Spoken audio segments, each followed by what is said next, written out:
Clerk, do we have quorum?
Clerk, we do have a quorum. So, first order. Order number 1, administration of oath. Order number 2, communication from the chair.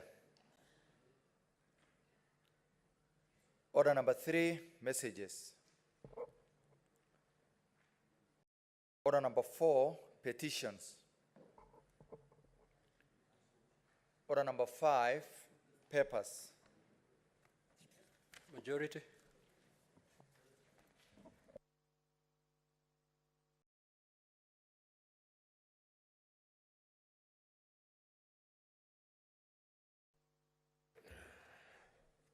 Mr. Speaker, sir, I beg to lay the following papers on the table of this House. Today, the 16th of November 2022, reports of the Auditor General for the year ended 30th of June 2021 on the financial statements of the Busia County Public Officers Revolving Fund, Sibo Water and Sanitation Company Limited, Kakamega County Assembly Loans and Mortgages Fund. Thank you, Mr. Speaker.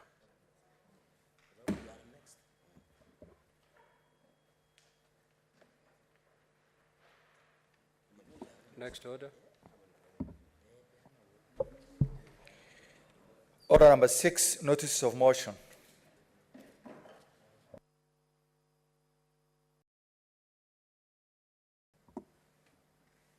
The Honorable Mwenda Gataya.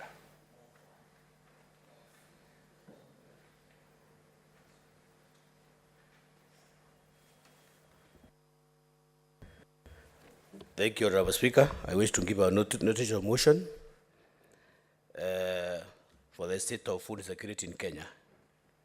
That aware that Act 43 of the Constitution of Kenya 2010 stipulates the rights of every person to be free from hunger, to have adequate food of acceptable quality, and to clean and safe water in adequate quantities. Further, aware that there is prevailing food shortage in Kenya, which is as a result of, among other factors, lack of and inadequate rainfall over the last two years, consistent decline in the number of farmers and lands committed to farming, and the Russia-Ukraine war that has led to an increased cost of fertilizer and fellow products which are critical farm inputs, suggesting 4.1 million Kenyans in the arid and semi-arid lands access to an acute food shortage situation, and about 942,500 children under 5 years, 134,270 pregnant and lactating mothers to acute malnutrition according to the Kenya Food Security Steering Group. Noting that about 1.5 million deaths of livestock have so far been reported in the arid and semi-arid lands, ASOS, and that the situation is expected to be dire in light of expected projections, that we may miss the normal cycle of rain expected in October, November, and December 2022, and that this could be the worst drought we have experienced in 40 years. Concerned that the country is recording instances of conflict between crop farmers and the pastoralists over the scarce resource of water and the pasture, which results in the destruction of crops and deaths of livestock, further exacerbating the food crisis, and that the challenge of food shortage is now spreading to areas previously presumed to be rain-rich, such as Mount Kenya, whose residents are now relying on government emergency food supplies. Now, therefore, the Senate urges the Minister of Agriculture and Livestock Development to develop targeted policy programs aimed at addressing the food security in the country, including the following: coordinate with county government to establish strategic grain reserve across the country within drought-stricken areas receiving priority. 2, develop livestock feeding programs in ASO regions, providing water and feeds to the livestock farmers. 3, coordinate with the National Drought Management Authority to do quarterly reports to the Senate on the drought situation in the country. 4, subsidize agricultural production. And number 5, establish abattoirs in ASO counties, and further recommends that the National Treasury and Economic Planning increases funding to the National Drought Disaster Fund. I hereby give notice. Clerk, next order. There's a notice of motion by Senator Veronica, but pursuant to her request, that has been deferred to further notice. Next order, Clerk.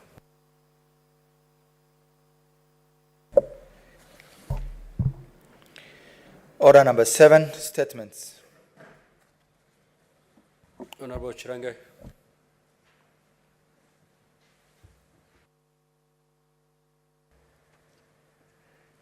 Thank you, Mr. Speaker.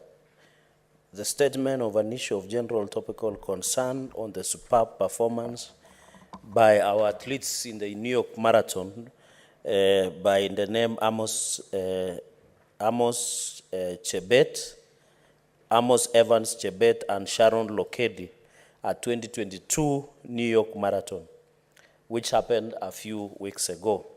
Mr. Speaker, sir, I raise pursuant to Standing Order 52-1 to make a statement on an issue of general topical concern and national importance, namely superb performance by Evans Chebet and Sharon Lokedi at the just concluded New York Marathon.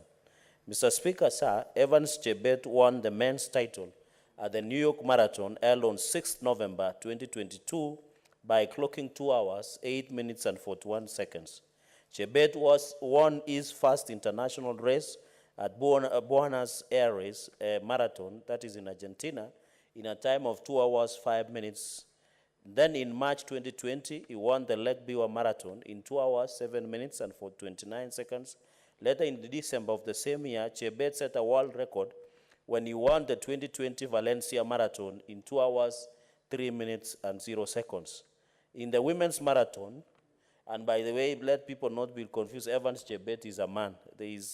In Kalenjin, there is always interchanging of names. It depends with the sub-tribes within the Kalenjin you come from. In the women's marathon, Sharon Lokedi won the title in 2 hours, 23 minutes and 23 seconds, bringing glory to Kenya. Lokedi had raced at college at Kansas, where she was the champion in 10,000 meters in 2018. Mr. Speaker, sir, by winning the medical event, and it has to be noted to the House, New York Marathon is one of the 5 renowned international best marathons in the world, validated the first Grand Slam in history for our nation on the world circuit. Our athletes have won all 6 events on the program in 2022.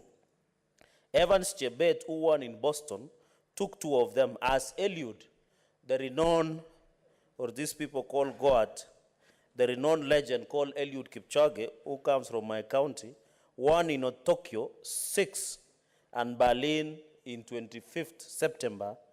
Amos Kipruta, who also comes from my county, Nandi, won in London on 2nd October, and Benson Kipruta won in Chicago 9 October to complete an outstanding performance. Mr. Speaker, this is not a mean achievement by these athletes that they have won almost all the 6 events against that has been organized in the calendar of 2022. Mr. Speaker, sir, in conclusion, I wish to continue to call upon the government to use the upcoming and promising athletes as brand ambassadors, issue them with diplomatic passports, and ensure their finances and rewards are proper and not taxed and well structured to enable them to grow and remain motivated at all times.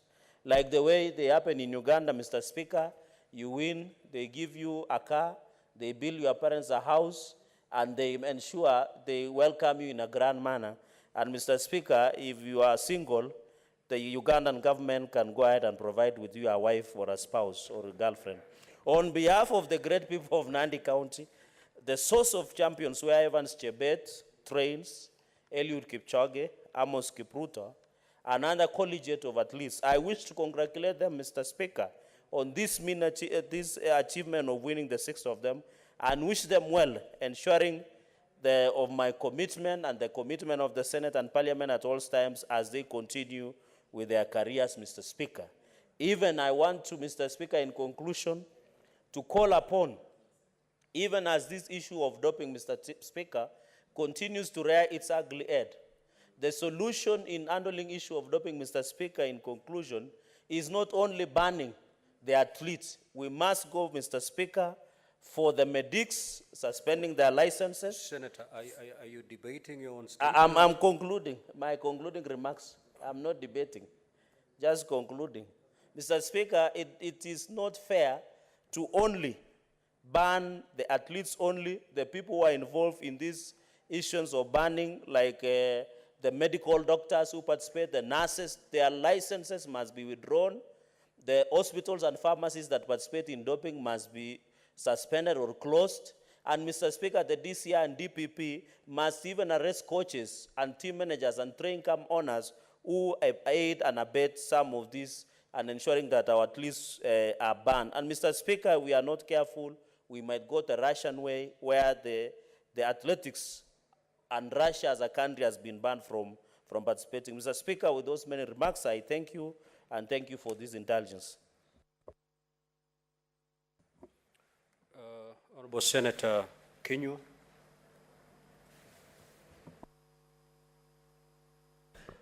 Asante Bwana Spika, nataka kuunga mkono taarifa hiyo na kusema ya kwamba ni vizuri hao wanariadha ambao wamebombea waweze kutwikwa majukumu mengine kama kuwa mabalozi ambao watakuwa wakipeperusha bendera yetu katika nchi za uraibuni, Bwana Spika.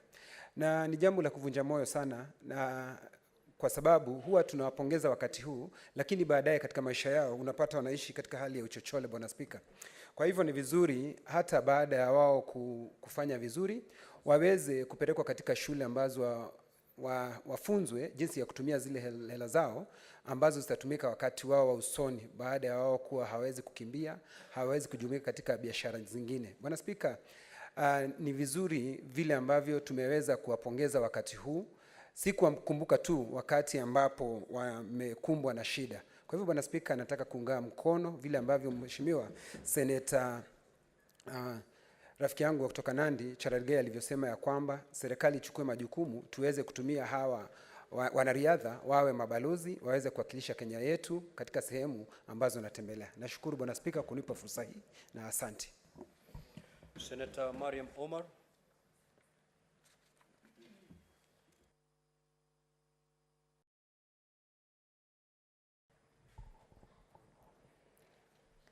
Thank you, Mr. Speaker. I rise pursuant to Standing Order 53-1 to seek a statement from the Standing Committee on Health regarding enrollment of residents of Mandera County to National Health Insurance Fund and release of capitations to hospitals in the county. In the statement, committee should, 1, find out and report to Senate the number of residents of Mandera County who have enrolled in National Health Insurance Fund, stating distribution in enrollment in NHIF in various demographics. Secondly, provide list of credit NHIF hospitals and health facilities in Mandera County for both outpatients and inpatient medical services. Thirdly, state capitation amount paid to public and private facilities, private health facilities registered with NHIF for service rendered to patients for the last 3 financial years to date. Give reasons for instance of delays by NHIF in releasing funds to health facilities. Finally, Mr. Speaker, state measures, if any, put in place to ensure there are no delays in releasing capitations to NHIF credited health facilities in Mandera County. Thank you.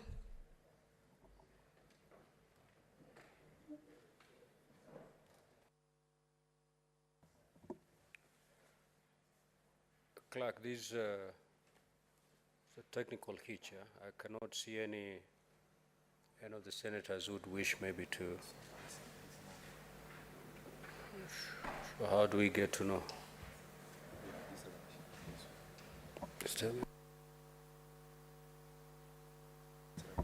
Senator Chiranke. Mr. Speaker, I want to congratulate Senator Mariam Omar, one of my committee members, for this statement. I think the issue of universal health care, Mr. Speaker, is very critical. As Kenya Kwanza, the government has a plan on the issue of universal health coverage. And Mr. Speaker, the issue of NHIF should be available and accessible to every Kenyan. Mr. Speaker, everybody is aware on the 4th schedule that one of the important things and one of the key functions is on the issue of health, Mr. Speaker. So when you talk about the issue of NHIF, I know NHIF is trying to do its best in terms of revamping and making sure it is accessible, Mr. Speaker. And therefore, I want to call the Committee of Health to look at this matter. I've seen Senator Jackson Mandago, who is the chair of Health Committee, must look, and if there are any reforms that are needed within NHIF, Mr. Speaker, we must look at that properly, Mr. Speaker, because when you look at this issue of Mandera, it must be looked properly. And I hope with the new county government, now that county governments have settled, Mr. Speaker, we must be aware. And Mr. Speaker, we don't want to see a collusion between the county government, Mr. Speaker, and some busybodies within the NHIF who want to take advantage of that problem. And Mandera has more problems than somebody stealing or making sure they can access the NHIF card. As you are aware, Mandera is one of the counties, Mr. Speaker, that is ravaged by drought and famine. So if it reaches this level, Mr. Speaker, where the county government does not do its job, Mr. Speaker, then somebody must be called out. So I hope the Health Committee led by Senator Jackson Mandago will summon the Minister of Health, the CEO of NHIF must come, and the governor of Mandera must also come. And it is good the senator of Mandera is here, who is also the party leader, Mr. Speaker.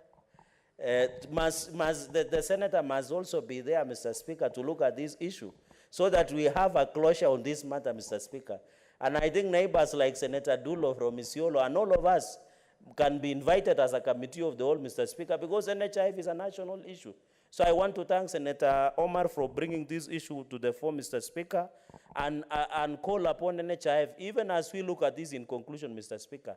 Can NHIF give us a short-term solution, Mr. Speaker? Because, you know, sickness does not knock on the door, Mr. Speaker. It cannot say today you will be sick, so you should be ready. So can the health committee, and I can see members led by Senator Mandago, give even Mr. Speaker with an indulgence on standing order number 1? Can they even by next week, Tuesday, because this is an urgent matter, come even with a short-term solution on what can be done so that these NHIF card holders, Mr. Speaker, can still continue receiving medical care as we look into the issue. I thank you, Mr. Speaker, for that opportunity. Senator Mungatana. Mr. Speaker, I also rise to support Senator Mariam and support that it should go to the Health Committee. Mr. Speaker, Senator Adulo, what is your intervention? What is your point of order? Proceed, Senator Mungatana. thank you. Mr. Speaker, every time we hear issues to do with counties such as Mandera or Wajir or counties like Tana River, Mr. Speaker, we are always suffering from the same kind of issues of deficit in terms of government services availability. So, Mr. Speaker, I want to support my colleague here in how she sought this statement, and I'm asking the Health Committee to investigate about this universal health coverage in that county. Mr. Speaker, I support. Senator Adulo. Thank you, Mr. Speaker. Mr. Speaker, I wish to congratulate Senator Mariam for this statement. And I wish to state, Mr. Speaker, that health is a right. And it is important that all Kenyans are supposed to be provided with health care. Mr. Speaker, there is a big problem with NHIF. And especially last government actually brought in the issue of universal health care. And a lot of money went into it. And if I remember very well, universal health care had connection to NHIF. And if you look back and see how universal health care was rolled out and the way it is being operationalized right now, it's like nothing has happened. And I think this matter that has been raised by Senator Mariam, it's a matter that is affecting the whole country, all the counties, Mr. Speaker. If the Minister for Health and the CEO of NHIF can tell us how NHIF is rolled out, the impact of NHIF, how they are reimbursing the institutions, I think that is really very critical so that we can have a comprehensive report and audit and overhaul NHIF functions in this country. And I thank you, Mr. Speaker. Senator Mandago. Thank you very much, Mr. Speaker. Mr. Speaker, I rise to support the statement by Senator Mariam on this matter of NHIF, Mr. Speaker. Mr. Speaker, we have a serious issue with NHIF, particularly on the reimbursements to public facilities, Mr. Speaker. Mr. Speaker, I say this having been a immediate former governor for Uasin Gishu County, that there has been a trend that has been set by NHIF where public hospitals are not reimbursed regularly, Mr. Speaker. And Mr. Speaker, the delay can be even as far as 6 months, Mr. Speaker. Mr. Speaker, the reimbursements from NHIF are the funds that sustain these facilities, Mr. Speaker, because those are the funds the facilities are able to spend within the facilities. Mr. Speaker, there's a serious problem looking at that trend. But if you go to private facilities, Mr. Speaker, you will find that there is no inordinate delay in reimbursing private facilities. Mr. Speaker, therefore, my committee says of this matter, and we are going to look into this matter, and I agree with the Senator for Nandi, Senator Cherargei, that the CEO and the management of NHIF should appear before our committee, Mr. Speaker, so that we put this matter to rest. Mr. Speaker, it looks like in all counties at the moment, the NHIF is not working. I'm also aware, Mr. Speaker, that even in the Moi Teaching and Referral Hospital, there is a very serious issue of NHIF, and now patients are no longer even getting services at MTRH because of these NHIF reimbursements that are not happening, Mr. Speaker. Mr. Speaker, indeed, the rollout of the universal health care program that was rolled out was done in a hurry, Mr. Speaker, and Mr. Speaker, you may recall that even the pilot that was done in 4 counties, Mr. Speaker, the results of that pilot was not shared publicly, and we could not get the lessons from the pilot of the rollout of UAC, Mr. Speaker. Mr. Speaker, I think this House must say this matter. Considering that health is a devolved function, Mr. Speaker, we as senators, Mr. Speaker, should look into the reforms in terms of legislation and the composition of NHIF so that we, the defenders of counties, Mr. Speaker, ensure counties have a role and a say in the running of NHIF, Mr. Speaker. Mr. Speaker, I therefore support the statement by Senator Mariam and say that our health committee is seized of this matter, and amongst others that have been raised. It actually supplements the basic right, that is the right to life. It is therefore important as a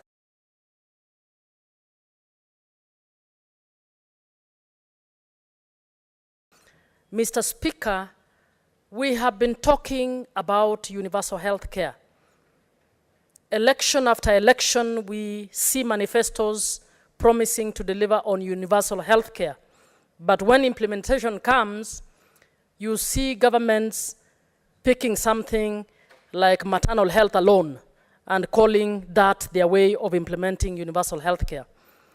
Mr. Speaker, you have been a governor, and other governors who've been here know that the biggest bill, even for county governments, is the health sector bill in terms of managing, and yet it is never adequate. We still don't have enough service providers. We don't pay health care providers well enough, and our public hospitals are in pathetic conditions. Mr. Speaker, I'm going to suggest something that is very radical, that this House, I hope, can be a house of reason that can begin to advocate for a radical move in order to get this country to truthfully deliver on universal health. Mr. Speaker, I want to propose that all NHIF funds that are paid in respect of bills that touch upon all senior public servants be paid to public hospitals only. If we do that, Mr. Speaker, we will be investing the monies that we have in our own public hospitals, and in doing so, we will be able to handhold the so-called hustlers that my brother Khalwade speaks about. But if my brother Khalwade wants to go to Nairobi Hospital and take all the funds to Nairobi Hospital, but his hospital in Kakamega is not good enough for him to go to, if the governor of Nairobi cannot go to Mbagathi, but wants to go to Nairobi Hospital, if the governor of Nakuru cannot go to needs to be flown to Nairobi in order to be taken care of, but cannot go to the county facility that he's in charge of, then there is something wrong. Mr. Speaker, the Prime Minister of the UK goes to a public hospital. The President of India goes to a public hospital. It is time that we, first of all, reorganized NHIF, but also took care of that NHIF to ensure that the bills, at least paid by taxpayers, in respect of public servants, all of them, state officers and others, should first go towards supporting hospitals like Kenyatta so that the same funds can take care of the ordinary public members who go to Kenyatta. Mr. Speaker, I also want to support Senator Mandago's suggestion that it is time also to restructure the parastatals that are holding county functions or that are working towards county functions to ensure that they become intergovernmental parastatals. NHIF is one of these. We need to reorganize it, to clean up what everybody knows it is, but also to reorganize it so that it's an intergovernmental body where even the Council of Governors will have a right to appoint some of those who go to the board, and to help so that we have a board that is holistic, representing both county and national government interest in order to steer this well. And if we do this, Mr. Speaker, the facilities in remote areas, the facilities in counties that have historically been marginalized will start coming up. So I want to support and ask that we start thinking radically if we actually want to achieve universal health service. I support, Mr. Speaker. Senator Roba.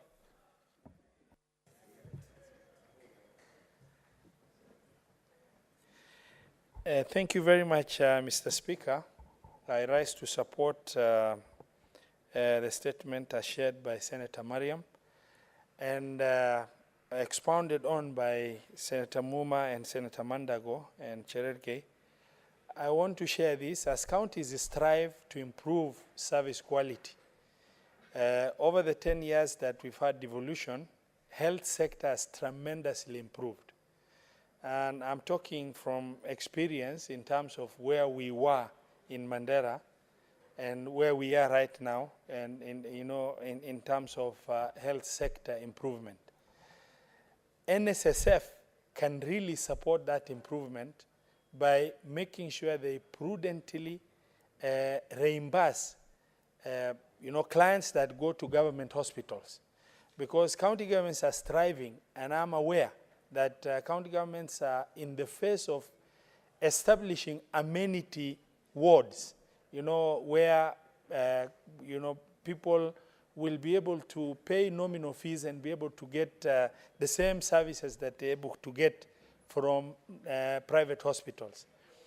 But unfortunately, the information shared is extremely accurate based on my own experience as a former governor of Mandera, that NSSF does not expeditiously reimburse government hospitals at the same speed as they reimburse private hospitals. And as such, you find that claims are launched by county hospitals, and you will find that the claims will be rested so that Nairobi Hospital, Aga Khan, and the rest are reimbursed. If NSSF is put to task so that they consider reimbursement requests at the same level, speed, and priority as those from the private hospitals, then county government hospitals and hospitals run by government will be able to plow that money back and make sure that service, service improvement can be undertaken alongside investment that is being done by county government. Statistical data will indicate that in each of the 47 county governments, the highest budget allocation of the 10 ministries that the county governments run is in the health sector in terms of the allocation that county governments do. So there is no underinvestment under the circumstance with the limited resources that county governments are able to get from the shareable revenue shared by county governments. Complementing efforts like the government of the day striving to make universal health care work, and then in institutions that will have fast-tracked that implementation, such as NSSF, applying that spirit of all of us are equal, but others are more equal than others, meaning private hospitals are priority, government hospitals are tertiary priority, and because of that, I believe that it will be extremely important for the health committee to be able to call NSSF in the actual sense, because the minister for health and that may be just collateral damage, but this is entirely 100% under the control of NSSF. The CEO of NSSF need to be put to task in order to make sure that they go alongside the spirit of the government of the day of improving and establishing universal health care. Thank you very much, Mr. Speaker. Senator Veronica.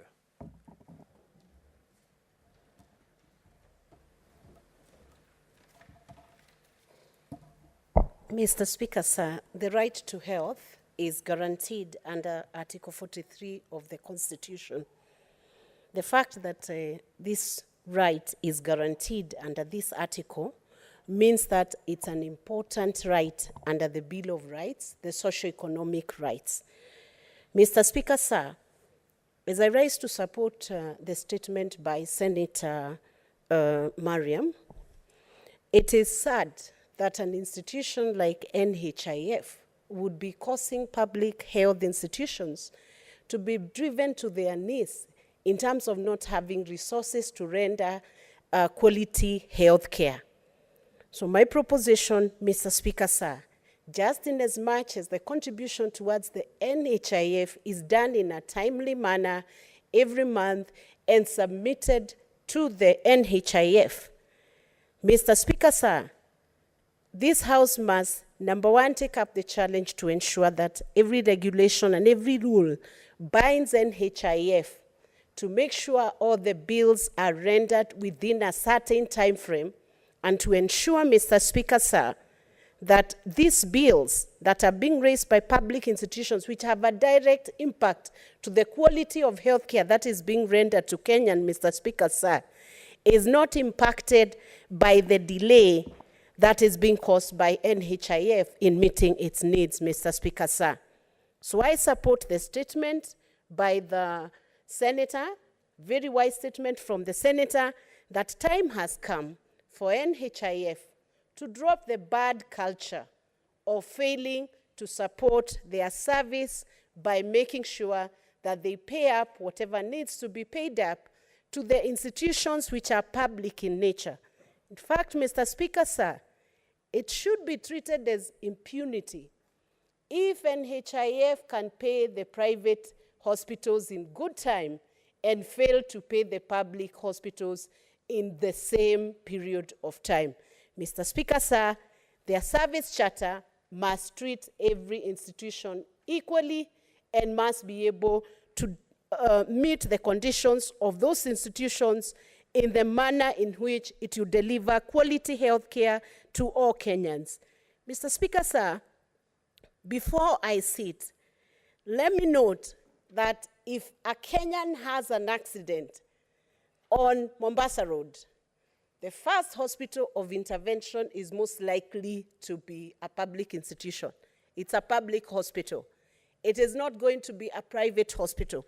So the longer we keep our public hospitals in a deplorable manner, the harder it will be for Kenyans to be able to access, and not just one Kenyan, but all Kenyans who are utilizing the services of healthcare within the Republic of Kenya. So, Mr. Speaker, sir, I take this opportunity to support the statement by Senator Mariam and to ask the committee to put to task the NHIF on accounting on why they cannot improve their service to make healthcare an achievable right in the Republic of Kenya.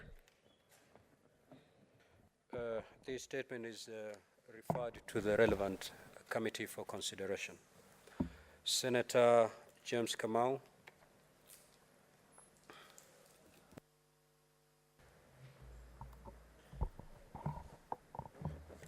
Thank you, Mr. Speaker.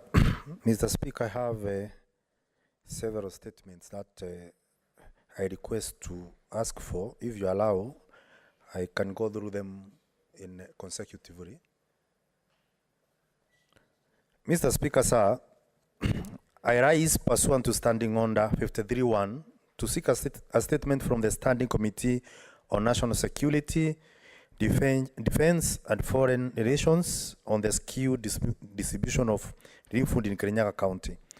In the statement, the committee should, 1, state the criteria used to identify the beneficiary of relief food being distributed by government agencies and measures, if any, to ensure that such relief food fully benefits the targeted people. Number 2, explain why Marurumo, Siagini, Ndorome, and Indiruku areas in Kirinyaga County were not considered for provision of relief food, despite being severely drought hit. And 3, outline plans the government has put in place to ensure that there is sufficient relief food aid stock in order to ensure all targeted population in drought hit regions of the county benefit and deal with and deal conclusively with drought and food shortage. Mr. Speaker, my second statement. Mr. Speaker, sir, again I rise pursuant to the same standing order 53.1 to seek a statement from the Standing Committee on National Security, Defense and Foreign Relations regarding the security situation in Kirinyaga County. In the statement, the committee should, one, explain the circumstances that has led to the escalating cases of insecurity in Kerugoya, Sagana, Gorobani, Kagumo, and Kagio areas in Kirinyaga County following the recent wave of thefts and muggings. Two, state the number of reported insecurity incidents in the affected areas of Kerugoya, stating the nature of the incidents, victims targeted, including the number of fatalities and those injured, and the interventions made by the police to bring to book those behind the reported wave of insecurity in Kirinyaga County. Three, outline immediate and long-term action being taken by the Minister of Interior and National Administration to curb insecurity in Kirinyaga, including dealing with outlawed gangs like Uesame that are terrorizing residents of Kirinyaga Central. Mr. Speaker, my third statement, in pursuant to Standing Order 53.1, I seek the statement from the Study Committee of Road, Transportation and Housing on speeding by driver transporting miraa through Kirinyaga County. In the statement, the committee should, one, appraise the Senate on the extent of compliance to provisions stipulated in the Traffic Act by driver transporting miraa. Two, state the measures put in place, if any, to curb accidents caused by the drivers who continue to create havoc on the Ndiroku-Gathigiri Prison Road, and the Viva, Rensoil, Muruvara, and Gurvan areas in the country. And three, enumerate the action being taken by the government to ensure peaceful coexistence among road users, including motorists, cyclists, pedestrian, and dealing strictly with traffic offenders to curb cases of traffic offenses and accidents. And lastly, Mr. Speaker, pursuant to Standing Order 53.1, I rise to seek the statement from the Standing Committee of Labor and Social Welfare on the older person cash transfer program. In the statement, the committee should, one, outline plans by the government, if any, to register more beneficiaries to the older person's cash transfer, OPCT program, considering that the last registration was done 3 years ago. Two, state measures put in place by the government to ensure timely disbursement of the funds to the elderly. And three, inform the Senate on the steps being taken to update the list of beneficiaries to exclude deceased individuals. Thank you, Mr. Speaker. Senator Osotsi. Senator Osotsi. Thank you, Mr. Speaker. Mr. Speaker, I rise pursuant to Standing Order 53.1. Senator Osotsi, you had made a request, so you're on your feet for purposes of making a contribution to that. If you're not ready, then I will call. Well guided. Mr. Speaker, I just wanted to comment on one of his statements on the issue of distribution of food to people affected by the famine. I noted that one of the issues he raised is about the system of distributing this food. Looks like the system of identifying the particular people who are supposed to benefit is not that efficient. And that raises concerns because there was a recommendation, even from the IMF and other donors, that the government changes from food distribution, physical food distribution, to cash transfers, which was more efficient. It had less challenges of procurement and corruption. And I wonder why the government has gone back to physical distribution of food, which has a lot of challenges. Procurement, even logistical challenges, and even corruption.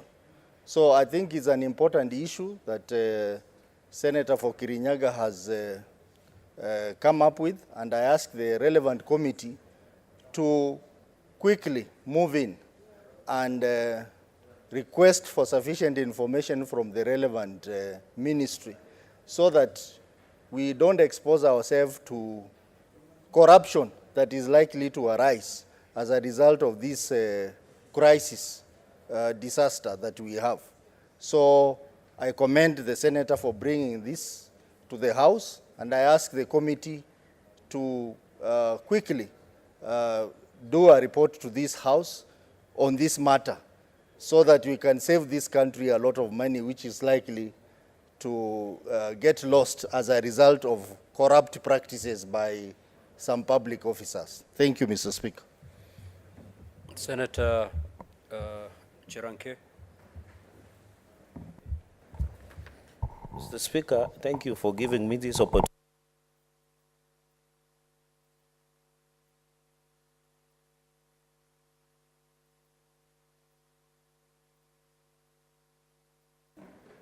Mr. Speaker, out of the many statements that Senator Murango has said, Kamau, one of the statements that struck me is on the older person's cash transfer.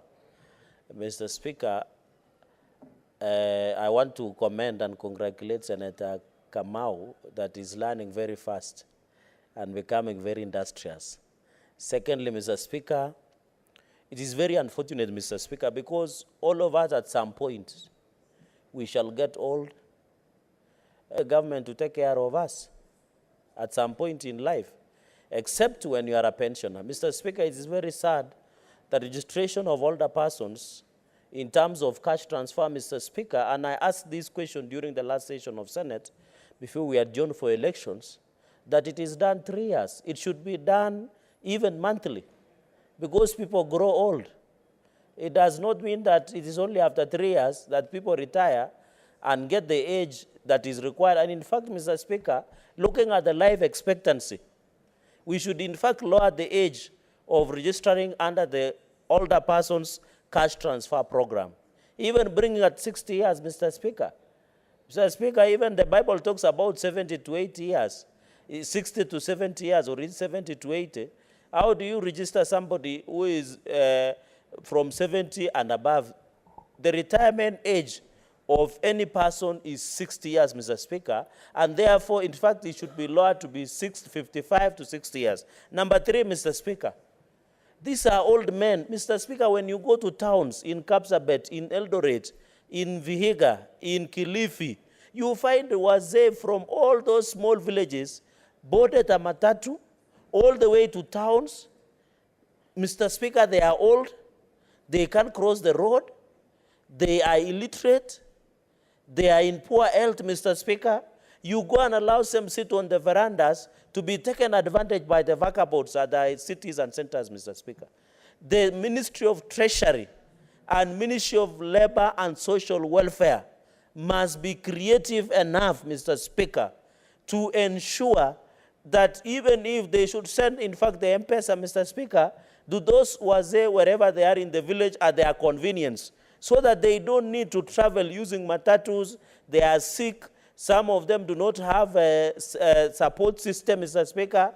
We must be creative so that we don't subject our people to go to withdraw, Mr. Speaker. Now, finally, Mr. Speaker, the commercial banks, and I don't want to name the names of those commercial banks. Mr. Speaker, those commercial banks are taking advantage.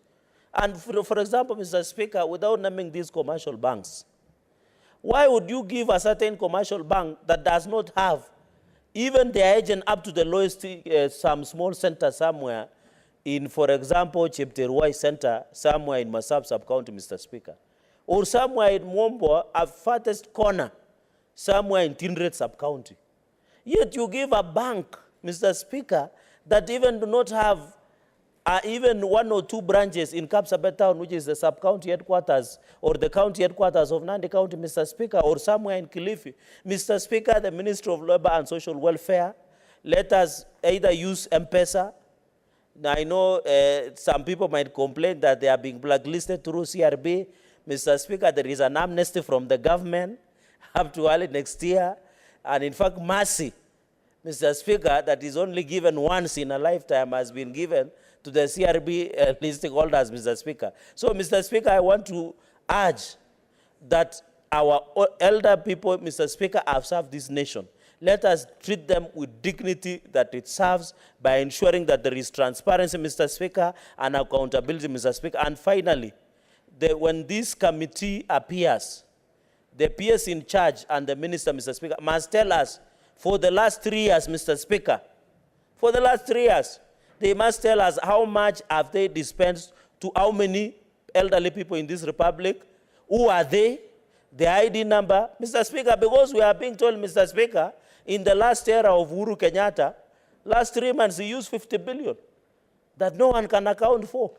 So we don't want to be told 50 billion was used to give to Wazee, yet we don't know what that Wazee was, Mr. Speaker.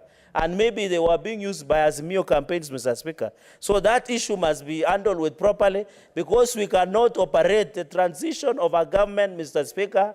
We want to protect going into the future, Mr. Speaker. You cannot use 50 billion and you cannot account for it, Mr. Speaker. These people must tell us where the money is. What they cannot tell us, they gave it to Wazee, yet they were using for Azimio One Kenya Alliance campaigns in the Kenya Republic, Mr. Speaker. Thank you very much. Senator Beatrice Akinyi. Honorable Speaker, allow me just to go straight to my point without deviating to the sentiments by the Honorable Senator Nandi. Honorable Speaker, I rise to make a point on the statement of the Honorable Senator for Kirinyaga, and specifically about the older person's cash transfer. Honorable Speaker, if there's anything the government has done well and had a good intention, it is about this cash transfer. Honorable Speaker, when this initiative was begun with the Grand Coalition government, the older persons in the 2 pilot areas of Nyeri and Bondo where it began, if anybody would reflect and see how those old people looked like, it was so pathetic, Honorable Speaker.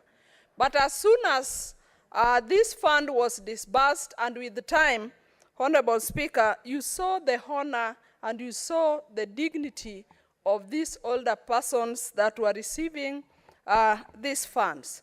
Honorable Speaker, I rise to emphasize the fact that this is a fund that has given, restored the dignity of our older persons, and all we may ask for is that, Honorable Speaker, it should be disbursed in a timely manner.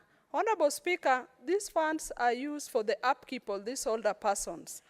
If they are to be made use of well with the people that benefit for them, that it must be done in a timely way. Thus, the factor of timeliness. And Honorable Speaker, my take on the fund is that the Honorable Senator asked about when other older persons will be registered. For me, I would emphasize that all the older persons in this republic must be registered to benefit from this fund. Honorable Speaker, because specifically, most of the beneficiaries are always people who have a lot of responsibility, older people that have lost their children, and they take care of grandsons and granddaughters. And Honorable Speaker, if you look at some of the benefits, this amount, however little some of us might consider it to be, some of the people that benefit from these monies have even taken their grandsons and granddaughters to local schools around where they stay. So, Honorable Speaker, as I support this statement, I would like to say that the government must go forth to register all older persons into this scheme. and let the disbursement also be timely. Honorable Speaker, I support this statement. Honorable Senator Osotsi.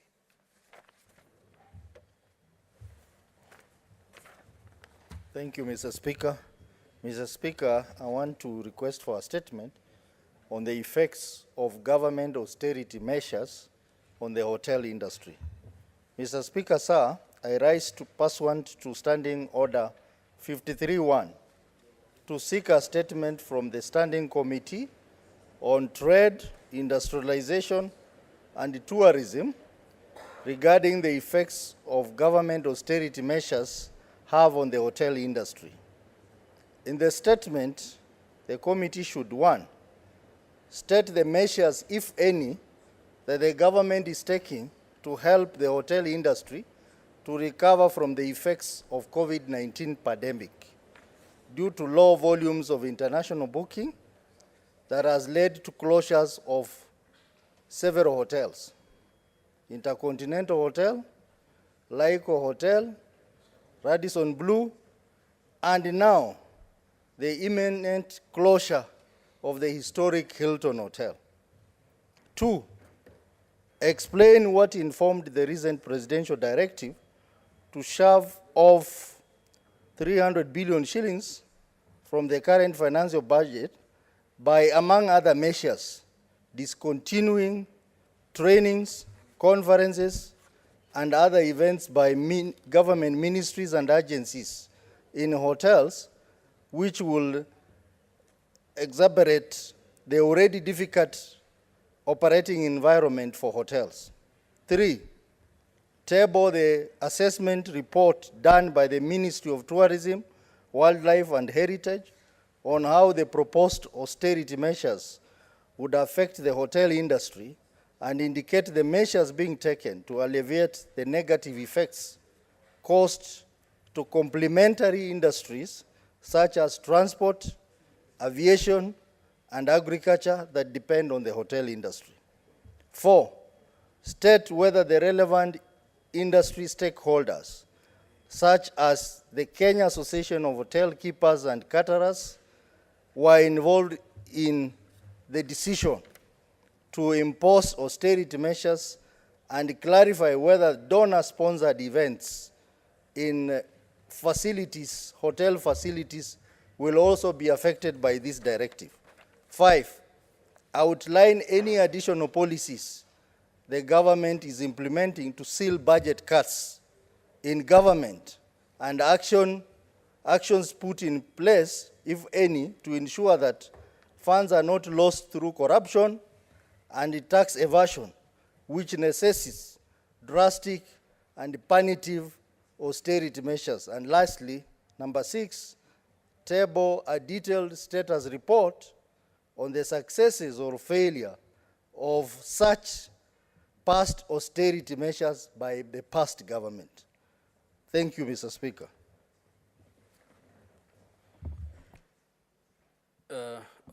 Honorable Senator Mazayo.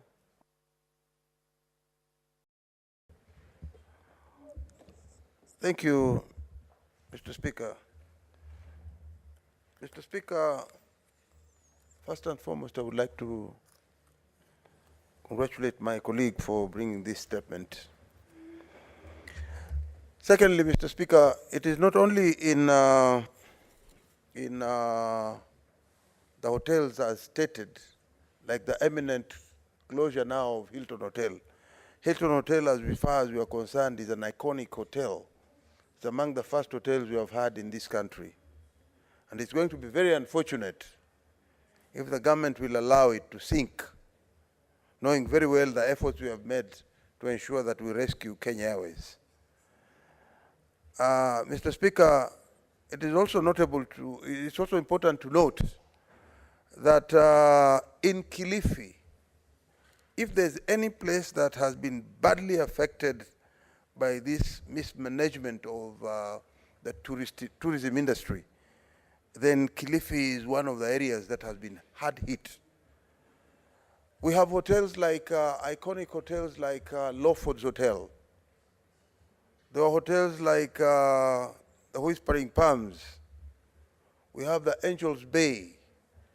There are quite a number of hotels which those days, if I can remember, tourists used to be so many in Malindi and Kilifi in general, and the coast, basically. It was a tourist destination. But now, as we can see, it has been neglected. I want to call upon the Ministry of Tourism to wake up. There is so much corruption in that area, in the ministry.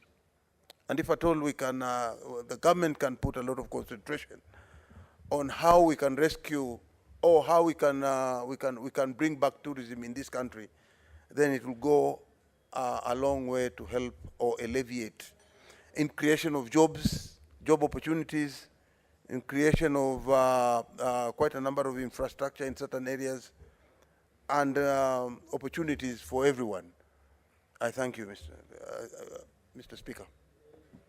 The Honorable Senator Boni Kalale. Mr. Speaker, I just want to congratulate Honorable Sotsi, the Senator of Vihiga, for this very important statement.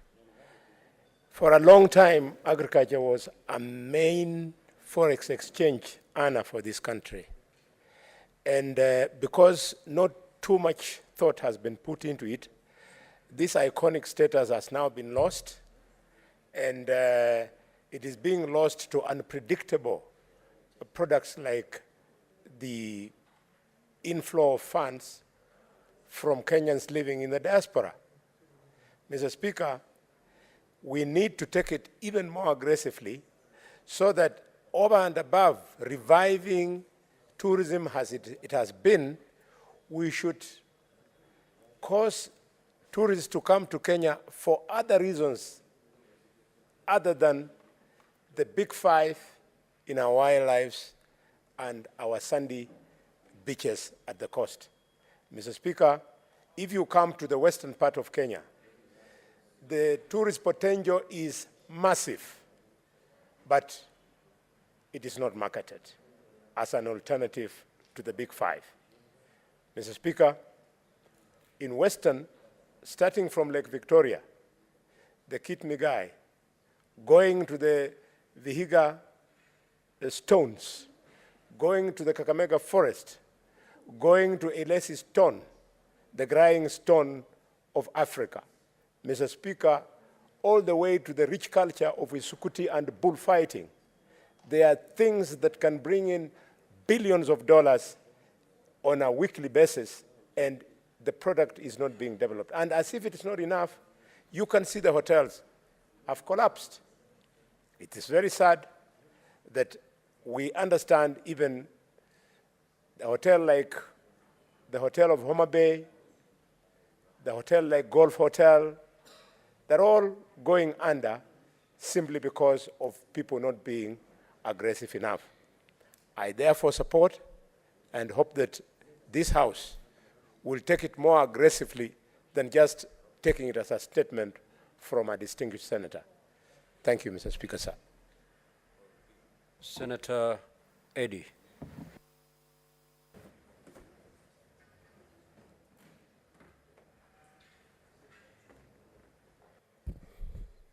Thank you, Mr. Speaker. I think that this is a very important statement from the Senator of Vihiga, my brother, Senator Osotsi. And we do understand very well that the government is trying as much as possible to impose some austerity measures, but hotels form a big base. Hotels in our counties, and my brother here will tell you that they form a big base of small and medium enterprises that you see many of the government policies trying to look at, in the sense that if you go anywhere in this county today, the real estate industry in mostly far-flung counties tend to be around hotels. And therefore, we should not look at hotels as mere functions of the big players. But hotels forms a very big base of small, medium enterprises in this country. And trying to put austerity measures that indict hotels that we cannot be able to go to these hotels and do meetings is actually killing the same economy that the government is trying to face. Mr. Speaker, I want to say this, and I hope people like my brother, Matthew, who I know is in the deep state. I want to say this, Mr. Speaker. Our approach to austerity measures in this country is a wanting one. Because what's happening in this country is very simple. We are in a country where it looks like we have a river that is flowing, and there are people who have Senator Kamau, what is your point of order?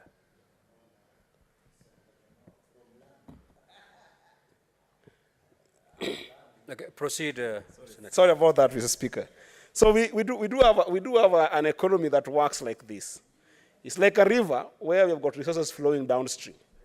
And then somebody has dug dams around this river. After digging the dam, under the dam, there is another porosity that is going on. The policy we are seeing is an attempt to reduce expenses in government. But this is a wrong target, because we know very well that in this country, the income element and the expense element are a function of what is happening in KRA and in procurement, Mr. Speaker. We know that tax collection in this country is what is putting us into serious problems, because we know that the tax collectors, people are paying a lot of taxes in this country, and those taxes can actually be able to finance government budgets. But what is happening is that there is a lot of leakages with our taxes that they don't end up getting to government. Today you want to take 300 billion out of the hotel industry, when actually there is almost the same amount of money that goes to real estate by tax collectors who do not allow these taxes to reach to government. We have got a lot of buildings in this city today called Nairobi that have been built by KRA officials that are picking money and not allow them to get to government. And this is quite known. So we want to encourage the government that the first thing to do is, first of all, to stop leakages that we are seeing in KRA, that the money doesn't get to the government. And then secondly, Mr. Speaker, the value for money that the government is attempting to address comes with serious leakages with procurement officers. Mr. Speaker, procurement officers in this country today have made it impossible for government to get value of money. We go to government staff and you realize that the procurement things that are done there are always inflated to suit people working in government.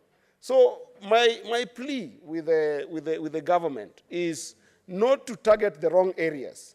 I don't think that there's a problem with government officials being able to do their meetings in conducive areas, Mr. Speaker. You can imagine, Mr. Speaker, when we were doing the training, we just came from our recess. And when we were doing training in Mombasa, in very nice hotel, and you know, we were very relaxed. I can imagine if we were to all be placed into these chambers, Mr. Speaker, for about the 5 days that we were having, I don't think we'll be as effective as we were. That is the atmosphere that we need to create, whereby leakages and porosity that we are seeing in the procurement and the collection of revenue in this country can be corrected, rather than targeting small and medium enterprises in the name of hotels. And I hope that my brother, Senator Cherargei, will have the courage to convey this kind of ideas to the government. I thank you, Mr. Speaker. Senator Faki.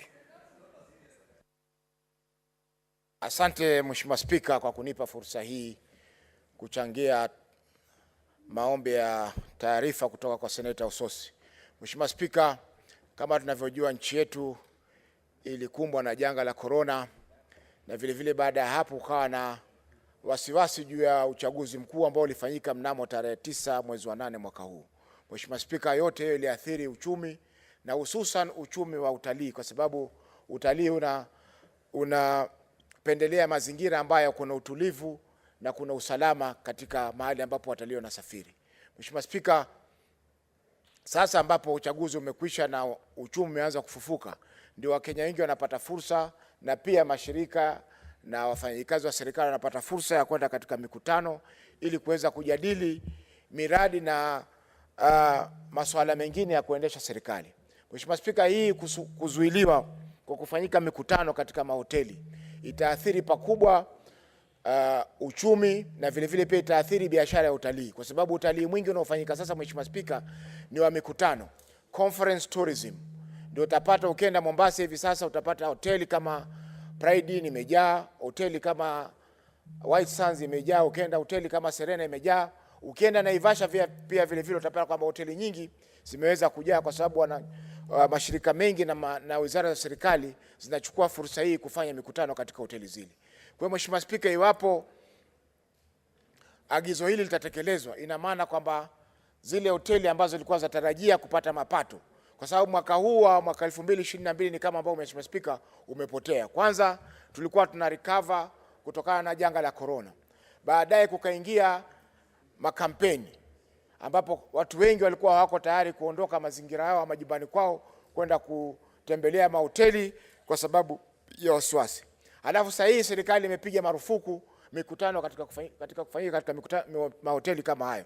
Hii Mheshimiwa Spika, inamaanisha kwamba wale wawekezaji katika biashara za hoteli wataposa kupata faida yoyote katika mwaka huu 2022. Kwa Mheshimiwa Spika, agizo hili litaathiri uchumi, kwa sababu mapato pia yanayotokamana na biashara ya utalii yataweza kupungua, na hivyo hata yale malengo ya serikali kukusanya zile pesa walizopanga kusanya mwezi wa 6 budget iliposomwa haitawezekana. Kwa Mheshimiwa Spika, ningependa swala hili liangaliwe kwa haraka, kwa sababu tayari tunaona kwamba tunafikia mwisho wa mwaka na wangependelea kuweza kupata faida angalau kidogo, waweze kurejesha rasilimali zao katika mwaka huu 2022. Asante Mheshimiwa Spika. Senator Kamau. Asante sana Mheshimiwa Spika kwa kunipatia nafasi hii. Naweza kuchukua hii nafasi pia nimshukuru Senator Ososi kwa kuweza kuleta hii statement. Mheshimiwa Spika, nataka nichukue hii nafasi niseme kwamba utalii, Mheshimiwa Spika, ni kitega uchumi kikubwa cha Jamhuri yetu ya Kenya. Mheshimiwa Spika, mimi nimetoka katika kaunti ya Lamu ambao iko katika Jumuiya ya Pwani. Mheshimiwa Spika, unaelewa vizuri kabisa sisi watu wa Lamu tunategemea zaidi uchumi wa utalii. Mheshimiwa Spika, Mheshimiwa Spika, utalii ni jambo ambalo Lamu kwa muda mrefu sana tumeweza kujivunia, na umeweza kuajiri vijana wengi sana pale kwetu kaunti ya Lamu, na ndiposa Mheshimiwa Spika, mimi nataka ni support vile ambavyo waheshimiwa wenzangu wameweza kusema ya kwamba utalii ni jambo ambalo serikali inafaa iditilie ama idichukulie na jambo la uzito sana, ikizingatiwa kwamba utalii umeajiri vijana wengi sana katika Jamhuri yetu ya Kenya. Mheshimiwa Spika, katika kaunti ya Lamu inaweza kuaminika ya kwamba Lamu ni mahali ambapo kwa muda mrefu sana ni sehemu ambayo imejulikana kwamba utalii umeweza kubombea zaidi, na ndiposa ninataka kusema kwamba hoteli zitakapochukulia hatua ama serikali itakapokuwa inachukua hatua ya kupinga mikutano katika mahoteli yetu, itakuwa inaua uchumi wa nchi yetu ya Kenya. Mheshimiwa Spika, mimi ningependa kusema kwamba kule Lamu tuko na mahoteli mazuri sana. Hoteli kama vile Majlis Hotel, tuko na hoteli ambayo inaitwa Maharusi Hotel, tuko na hoteli inaitwa Peponi Hotel, tuko na Janathan Hotel.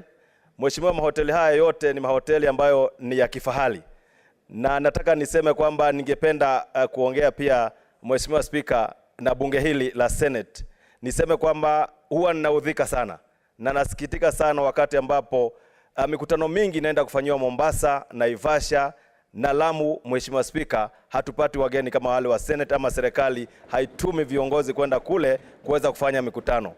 Mheshimiwa Spika, nataka niseme kwamba ningetaka sana mara hii Mheshimiwa Spika nione delegation ya senators wote na members of parliament wameelekea huko Lamu kuweza kustarehe huko, kwa sababu ni sehemu ambayo ina mandhari mazuri ambayo wakienda pale watajivunia kuwa Wakenya wakiwa mahali pale. Ndiposa Mheshimiwa Spika, ninaomba sana kwamba tuweze kusupport jambo hili, na niseme kwamba clerks na deputy clerks ambao wako hapa mara hii waweze kupeana ama kutoa nafasi ya senators waweze kusafiri kwenda Lamu, na pia niweze kuchukua hii nafasi pia Mheshimiwa Spika niweze kualika waheshimiwa wenzangu tarehe 24, 25 na 26 tuko na cultural festival ambayo Mheshimiwa Spika itakuwa inajumuisha mataifa mengi katika jamhuri yetu ya Kenya, na ndiposa na katika ulimwengu mzima kutoka sehemu mbalimbali za ulimwengu Mheshimiwa Spika, na ndiposa naomba waheshimiwa waweze kuunganika na serikali na viongozi wote waweze kwenda huko waweze kujivinjari katika ile sehemu yetu ya Lamu. Mheshimiwa Spika, nataka niweze kusupport na niseme kwamba siku ya kwanza ama wakija pale Lamu waheshimiwa senators watakaofika hapa, lunch ni mimi nitasimamia siku hiyo, na baadaye waweze kuspend ile per diem yote watapewa, waweze kuhakikisha kwamba wameispendi pale ili watu wa Lamu pia waweze kujivunia kwamba wamepata wageni kutoka Senate. Asante sana Mheshimiwa Spika. Honorable Senators, you will note from the order paper that there are two more statements by the Honorable Senator Professor Tom Ojenda. However, the Honorable Senator Tom Ojenda has made a request that we defer this to tomorrow, and pursuant to that request, I direct that those statements be deferred to tomorrow, 17th of November 2022. Next order, Clerk. Yes, what is your point of order? I'm sorry, Mr. Speaker, but here which has been approved, and I thought I would be accorded an opportunity. I'm not in any way, Mr. Speaker, challenging your authority. I'm not in any way, as it is suggested by my young brother on the Gerard Gay. I'm not in any way trying to challenge the authority at all, at all. In fact, I think it's just an oversight. Maybe I could take it up tomorrow. I don't mind having it tomorrow. Thank you, Mr. Speaker. Well, I said.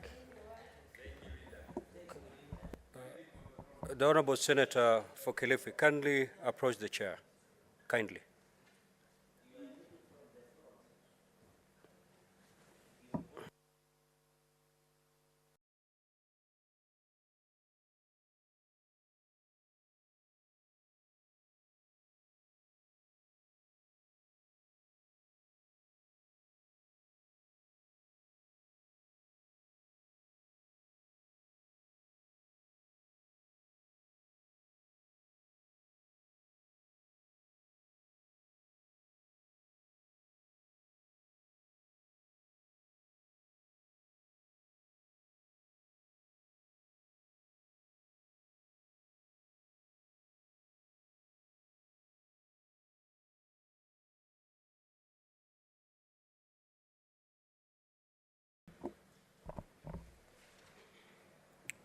Honorable Senators, I will allow the Senator for Kilifi to make his statement.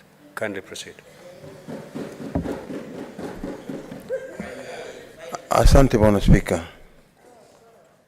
Asante sana Bwana Speaker. Gerard Gay is my brother, so it's quite okay. Mheshimiwa Speaker, nasimama kwa mujibu wa kanuni za kudumu katika kipengele cha 53 kuomba taarifa kutoka kwa kamati ya kudumu ya ardhi, mazingira na mali asili kuhusu kuvunjwa kwa nyumba na kufurushwa kwa wakaazi wa kijiji cha Pindukiani wodi ya Ganda katika eneo bunge la Malindi, kaunti ya Kilifi.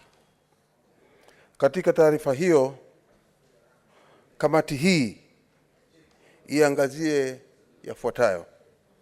Bwana Spika, la kwanza ni kwa sababu zipi zilizopelekea kuvunjwa kiharamu ama kinyume na sheria kwa makaazi ya familia zaidi ya 200 katika kijiji cha Pindukiani, wodi ya Ganda, eneo bunge la Malindi katika kaunti ya Kilifi.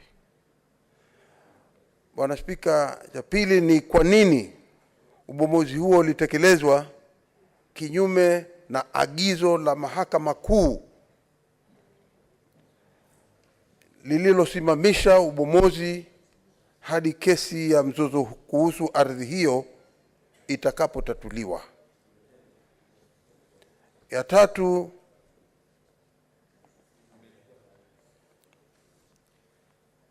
umiliki sahihi wa hati miliki kutoka kwa wakazi wa eneo hilo, na iwapo mhusika alibomoa alikuwa na kibali kutoka kwa mahakama kuidhinisha utekelezaji huo wa kubomoa nyumba hizo. Kwa sababu Bwana Spika, hapa kidogo sikufafanua vizuri, lakini ni kwamba kubomoa zile nyumba kama alikuwa na ile order ambayo kile kipande ambacho alikwenda kubomoa ndio hicho ambacho kilikuwa ameambiwa aende akabomoe, ama alienda akavamia kijiji kingine ambacho watu wako na hati milki na wakabomoa hicho, wakawacha kile ambacho walikuwa katika oda yao. Ya mwisho Bwana Spika, ni kwamba nataka kamati hii izuru katika hichi kijiji cha Pindukiani na kubaini sehemu hiyo inayodhaniwa ya kwamba ilikuwa katika hiyo eneo ambalo ilikuwa latakana libomolewe, na kuona ya kwamba hawa watu 60 ama hizi ekari 60 ambazo zilifanywa ubomozi, je, hawa watu waliokuwa na kiti pale watalipwa rasilimali yao kivipi? Asante Bwana Spika. The Honorable Senator Mungatana.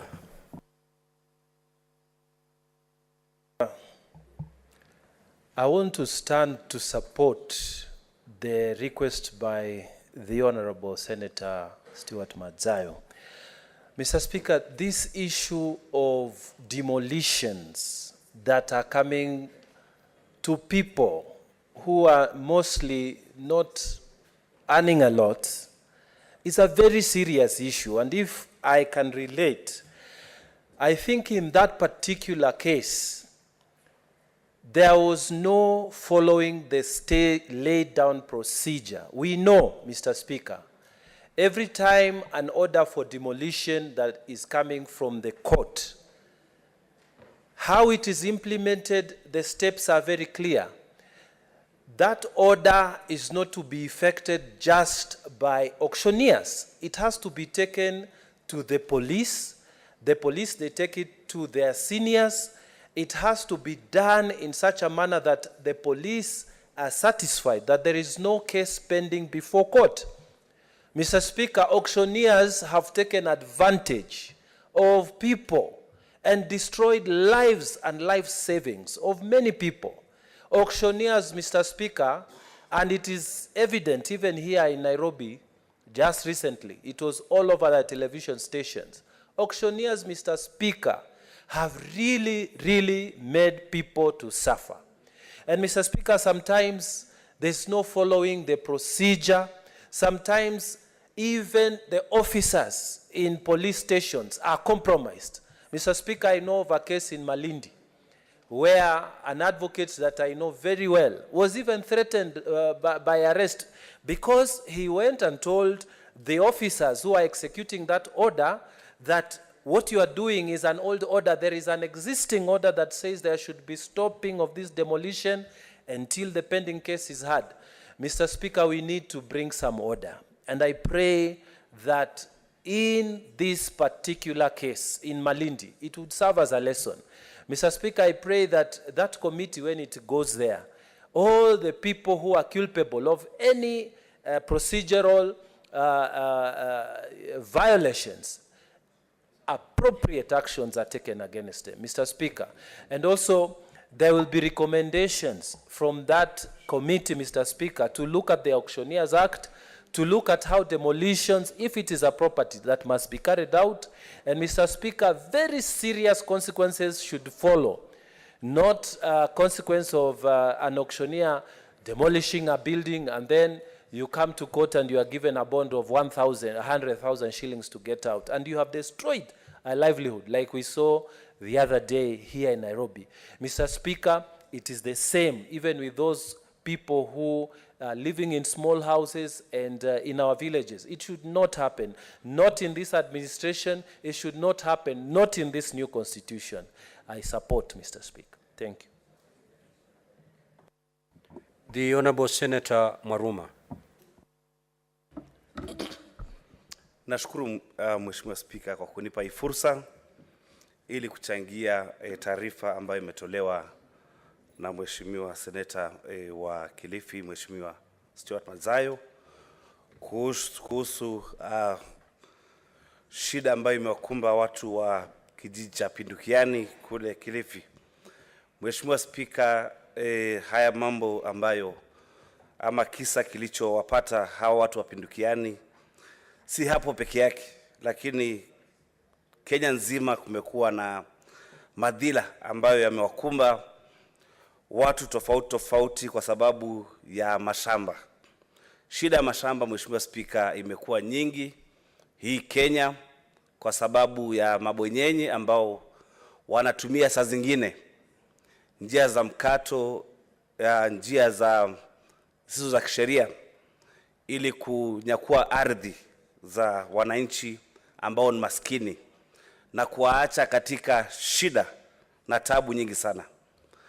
Katika kamati ya ardhi ambayo nimekuwa katika bunge ya 12 na saizi pia katika bunge ya 13, kuna statement nyingi na kuna taarifa nyingi ambazo zinakuja katika kamati kwa sababu ya shida kama hizo. Na nafikiri kamati yetu ya ardhi italichukua hili jukumu ama hii shida ya watu wa Pindukiani na kulivalia njuga na kuingia na kuangalia kama tutasaidia hao watu wa Pindukiani namna gani. Tumeona watu wamebomolewa nyumba wengi na watu wanaopata shida wakati ubomozi kama huu, Mheshimiwa Spika, unapotokea, watu hupata shida ni kina mama na watoto. Tumetembea mitaa mingi na kwa mfano tulienda mwaka wa 2020 huku Diani, tukapata watu wamepata shida, wamebomolewa manyumba kwa sababu ya kutofuata sheria za kubomoa nyumba. Na wakati nyumba zinabomolewa, Mheshimiwa Spika, lazima tuweke pia ubinadamu kwa sababu ni wananchi watakaopata shida ambao ni maskini. Saizi tukiongea tulikuwa na taarifa kuhusu shamba la watu wa Msambweni, maeneo ya Voi, ambayo kiwanda cha Bata kilipewa shamba kule Voi na hawakujenga kiwanda. Baada ya miaka 2 vile walishurutishwa na ile lease, lakini na wakaambiwa wasiuze ile shamba. Na saizi koti imepitisha ya kwamba watu zaidi ya 3,500 watolewe kule Msambweni Voi. Na ningependa kusema kwamba ni lazima pia tuvalie njuga hilo swala kwa sababu najua serikali, ni jukumu la serikali kupeana makazi kwa wananchi, kupea shamba kwa wananchi. Kwa hivyo tutalivalia njuga pia ile swala la Voi Msambweni ili wananchi wale wanunulie shamba na serikali na wapewe hati miliki na serikali. Kwa hivyo tutalivalia njuga hili swala la Pindukiani pamoja na lile swala la kule Voi, ambao kama kamati ya mashamba tumefanya mapendekezo ya kwamba serikali kupitia kwa settlement fund trustee board ile shamba inunuliwe ili wale wananchi wa pale Voi wapewe. Na hii pia ya Pindukiani, wale wananchi wanafaa kupewa shamba na ni jukumu la serikali kupea watu wa Pindukiani shamba. Kwa hivyo pia tungependekeza ama tutapendekeza wakati tumeenda kule Kilifi, ile shamba inunuliwe na serikali ili wale watu wa Pindukiani wapewe vile walifanya kule maeneo ya Mombasa kwa shamba la Waitiki, na serikali kanunua ile shamba na wananchi wakapewa makazi. Na shukuru sana na naunga mkono hiyo taarifa. Asante Mheshimiwa Spika.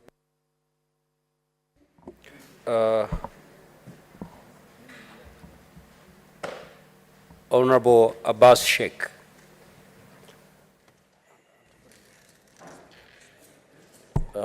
Thank you, Mr. Speaker. I would like to support the statement made by Mheshimiwa from Kilifi, Senator Kilifi. Honorable Speaker, as you're aware, I think this country has a lot of problems, especially in terms of lands. You have seen the other day, houses have been demolished in Westlands, and people are claiming people's properties. People, auctioneers just go anytime. They just get hold of people's property. Farms are taken away over from them, especially the most poor people have been affected mostly, and they're not protected. Mr. Speaker, I think it's the high time this House should come up with going to make the visit, see what's happening now in Kilifi area, and protect those poor people that have been, their land has been taken, and where people have been, houses have been demolished. They need to get protection from us. I support the statement. Senator Okongo.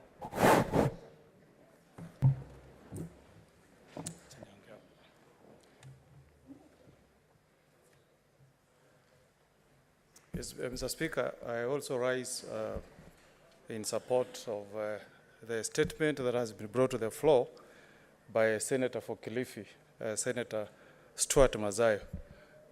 Mr. Speaker, of late, our auctioneers have been very, very roguish.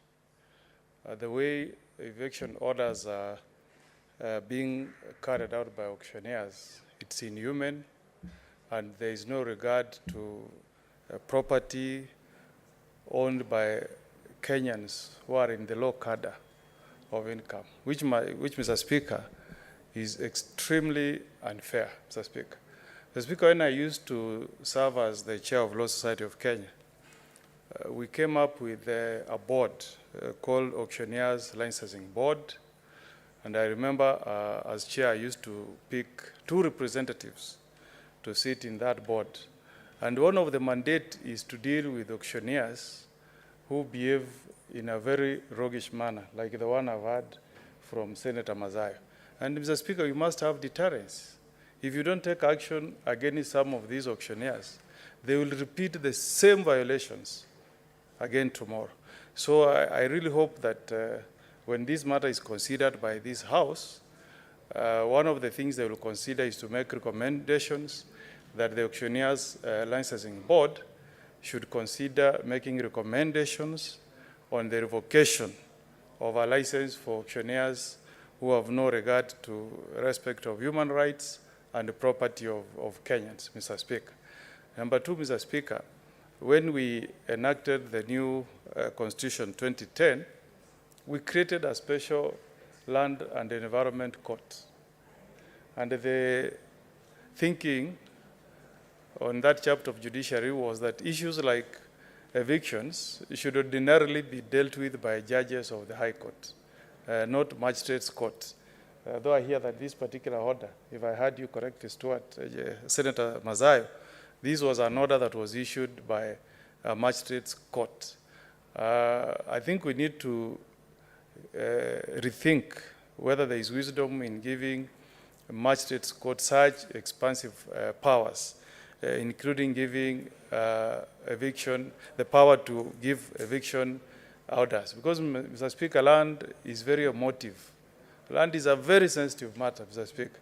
When you are evicting 200 families, just imagine how many children, poor children, innocent children, have been rendered homeless. And these are not people who will wake up tomorrow and get alternative homes. It's inhuman, and I think we need to be extremely sympathetic to families that are vulnerable, so that we don't render them homeless just by an act of eviction carried out on one morning.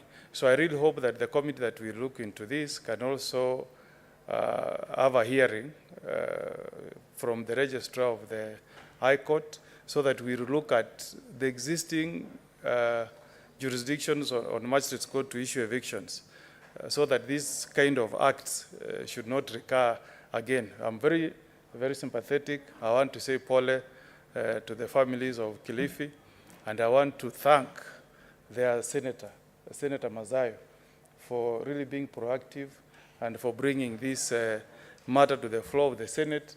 Mr. Speaker, no wonder Senator Mazayo is now doing his third term.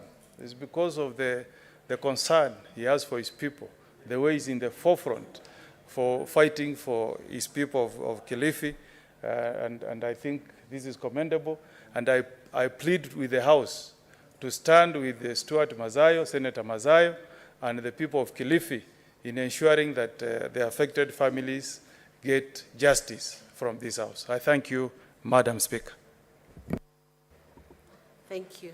We will now have Mwinyi Haji Mohamed Faki, Senator. Asante Mheshimiwa Spika kwa kunipa fursa hii. Mheshimiwa Spika, naunga mkono taarifa ya Mheshimiwa Senator Mazao kuhusiana na kufurushwa na ubomoaji wa makazi katika maeneo ya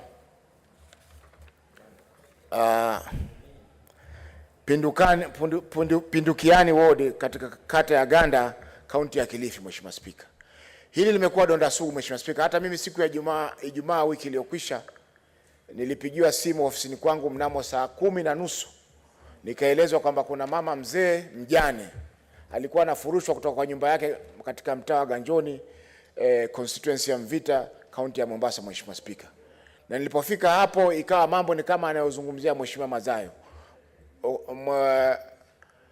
Auctioneer madalali amekuja na oda ya kutoka mahakama ndogo, wakati yule mama alikuwa na oda ya kutoka mahakama kuu, na auctioneer yule Mheshimiwa Spika hakuweza kuheshimu amri ambayo imetolewa na mahakama kuu. Kwa Mheshimiwa Spika, masuala kama haya, licha kwamba sheria sasa imeweza kupanuliwa na kulinda wananchi wanaotaka kufurushwa kama hivi, kwa sababu huwezi kupata usaidizi wa polisi kwanza mpaka uweze kupeleka oda ile kwa polisi, na polisi badala waje waulize muhusika kama kweli kuna amri ya kufurushwa dhidi yake, polisi wanakwenda mahakamani kuchunguza oda ile, na wakiona kwamba kuna oda kama hiyo wanakuja moja kwa moja kuja kumhamisha mtu yule. Mheshimiwa Spika, swala hili lazima liangaliwe kwa undani zaidi, na hata kama itabidi ile jopo la maauctioneer inafaa kuitwa katika kamati hii ili iweze kuja kuangalia na waeleze ni kwa sababu gani hawawezi kutekeleza amri zile kwa njia ambayo itampa nafasi yule muhusika aweze kufuatilia mambo yote ya kisheria ambayo ataweza kumwezesha yeye asifurushwe na mali kuharibiwa kiolela. Mheshimiwa Spika, tumeona sehemu nyingi nyumba zimevunjwa. Juzi hapa Nairobi Westlands, nyumba na mali ya karibu milioni 70 imefurushwa, imevunjwa na kuvurugwa Mheshimiwa Spika, wakati kuna watu makao Mheshimiwa Spika ni shida ya kupatikana. Katiba yetu inatoa haki ya mtu kuwa na makao ambao ni salama na ya kufaa, lakini Mheshimiwa Spika, haki ile tukipambana na madalali kama hawa ambao wamekwenda huko Pindukiani, ina maana kwamba imekuwa ni kama hewa imekuwa hewa Mheshimiwa Spika, ama hewa moto, hot air. Kwa Mheshimiwa Spika, naomba kamati hii itakapochukuza swala hili iwaite wale wahusika wa madalali ama auctioneer waje ili waweze kujieleza ni kwa sababu gani hatua za kisheria haziwezi kuchukuliwa kwa yule ambaye amehusika na masuala kama haya. Mheshimiwa Spika, mwisho ningependa kumpongeza Senator Joyce Korir kwa kuchaguliwa kama naibu wa mwenyekiti wa tume ya bunge. Mheshimiwa Spika, nafikiri imekuwa ni ndoto kwake, lakini ametendeka, na sisi tutakuunga mkono katika kazi zako Mheshimiwa Spika, tuhakikishe pia kwamba unatekeleza. Mheshimiwa Spika, mwisho pia ningempa pole ndugu yangu Cherargei. Nimeona katika baadhi ya mitandao inasemekana alitoa kabari hapa mjini Nairobi. Pole Mheshimiwa Cherargei. Asante Mheshimiwa Spika. Thank you, Senator. We can have Senator Mohamed Abdallah Shakila. Asante Mheshimiwa Spika kunipatia nafasi hii na mimi kuunga mkono hoja ya Mheshimiwa Mazayo. Mheshimiwa Spika, ni masikitiko kwamba mambo kama hayo yanazidi kuendelea. Watu maskini wanafurusha kwenye ardhi zao kiholela. Mheshimiwa, kuna sheria ambazo zimewekwa na tulipopitisha katiba mpya tulitengeneza National Land Commission ambao kwamba inafaa ihakikishe na ithibitishe kwamba mambo kama hayo hayafai kutokea kwa sasa baada ya hiyo tume ama hiyo commissioner kuwekwa, kwa sababu commissioner hiyo ilikuwa inafaa iangalie historical injustice ya masala ya ardhi na iangalie kwamba hati miliki zinatolewa kwa njia gani kuanzia chini kuja juu. Lakini utakuta watu wanaenda wanajitolea hati miliki na wale ambao ni wamiliki halali wa hizo ardhi wanakuja kufukuzwa kwenye ardhi zao kiholela bila thibitisho ya kusema kwamba huyu mwenye hii hati miliki kweli ndiye mwenye hiyo ardhi ama ni yule mkazi wa hiyo ardhi. Mheshimiwa Spika, kuna haja kamili ya watu kupata kujua njia na mbinu za kwenda kutafuta haki zao miliki, kwa sababu utakuta Wakenya wengi hawana uzoefu na ukuelewa ya kwamba mtu anaweza kutumia njia gani ili apate hati miliki kwa ardhi yake ambao pengine ameipata kuanzia mababu na mababu. Na unakuta kwa sababu ya dhulma kama hizo, njia kama hizo za ukosefu kuelewa mbinu za kupata hati miliki, watu wanadhulumiwa. Wengine ambao wana uzoefu na wana mapesa na mabwenyenye wanaenda wanajitolea hati miliki kwa ardhi ambazo si zao kihalali. Mheshimiwa Spika, nikiongezea, sisi kama Lamu pia kuna maproject yanakuja ya LAPSSET na maproject mengine ambayo yatakuja makubwa. Hivi sasa kuna dhulma kubwa ya watu kwamba ardhi zao zimechukuliwa wakulima na kadhalika, na hawajapewa compensation yoyote, na vile hawajapata chochote kusemekana kwamba wamelipwa ama watalipwa. Mpaka sasa hawajijui. Watu hao utakuta watu hawako kwenye mashamba yao karibu miaka 8-10 iliyopita. Mashamba yamechukuliwa na serikali, hati miliki zimetolewa na makampuni, na watu mpaka sasa wameachwa hahe hohe. Kwa hivyo Mheshimiwa, tunataka kuhimiza ile tume ya National Land Commission iwe itawajibika kuhakikisha yule mwananchi wa chini bado anapata haki yake, kwa sababu hiyo tulipopitisha katiba, hiyo tume ndio ilipopitishwa na ilikuwa jukumu lake kubwa ni kuondosha historical injustice, lakini wanaonekana wamezembea. Kwa hivyo ile kamati ya ardhi ambayo itakwenda kupambana na Wizara ya Ardhi ihakikishe imepambana na ile tume ya commissioner ya ardhi, iwe itawajibika kuondosha dhuluma kama hizo. Asante Mheshimiwa Spika. Thank you, Senator. Senator Sigei Wakili. Senator is out. We can go to Senator Boy Isa Juma. Kwale Asante sana Madam Speaker kunipa nafasi hii na mimi niweze kuchangia hii statement ambayo imesomwa na Mheshimiwa Mazayo, Senator wa Kilifi. Madam Speaker, kusema la kweli, ardhi ni donda sugu sana katika nchi yetu hii ya Kwale. Na pia katika kaunti yangu ya Kwale mwaka juzi uliopita kulitokea mkasa kama huu mkubwa sana ambapo hata last time wiki iliyopita niliukemea sana hapa bungeni. Madam Speaker, kuna ardhi pale Ukunda karibu eka 1000 ambayo lease ilimalizika. Wakati wa nyuma maafisa wa polisi walikuja pale na watu ambao mabonyenye wengine wakavunja hizo nyumba, karibu nyumba 800-900. Na ukiangalia haki iko wapi hapa? Na leo pia tumemsikia Mheshimiwa Mazayo pia ameleta statement kama hiyo Kilifi. Kwa hivyo Mheshimiwa Speaker, mimi nakemea sana jambo hili katika ardhi. Sana waache hii tabia ya kuvunjia watu majumba, wa kuvunjia watu ambao watu wako na familia zao, wako na watoto wameishi katika hizo ardhi. Bwenyenye anakuja na ardhi na title deed anasema hiyo ardhi ni yake, amepewa. Madam Speaker, sisi kama maseneta katika bunge hili na wenzangu maseneta tunatakana sisi tusimame pamoja soteni tukemikie hili jambo, haswa kufukurusha watu katika maardhi. Kwa hivyo Madam Speaker, mimi naunga mkono statement hii na hiyo kamati ambapo mimi ni moja wa kamati ya ardhi. Wakati ilipotokea tatizo kama hili kule Kwale, niliwahi kupeleka kamati ya ardhi katika hiyo ardhi hiyo katika hiyo shamba kule Diani. Na pia ikiwa Madam Speaker kwa uamuzi wako kwamba hii itapelekwa katika komiti ya ardhi au nyingine ambapo mimi ni mwanachama, sisi ikija katika kamati yetu tutahakikisha Madam Speaker, sisi wenyewe tutakwenda paka pale katika ile ardhi tuhakikishe kwamba wananchi wa pale ardhi yao walipokonywa namna gani, na tuweze kuona ukweli kwa wapi na wananchi wapate haki yao. Asante sana Madam Speaker. Thank you. Senator Siengo Kaluda Beth. Thank you, Madam Speaker. I stand to support this statement by Senator Madzayo. Actually, Kenyans have been suffering so much because of land and land issues. And we have witnessed of late so many deaths because people kill each other in struggle to own land. So this is very key that the residents of Kilifi County and another county where people are not really settled because of land issues must be supported. And I feel as a Senate, we should lead by example to defend our people and put in place measures that will make sure people own land and they settle, they live peacefully in their own country. I support. Thank you. Senator Madago Jackson. Madam Speaker, I rise to support the statement by Senator Matsayo on this matter of demolitions, Madam Speaker.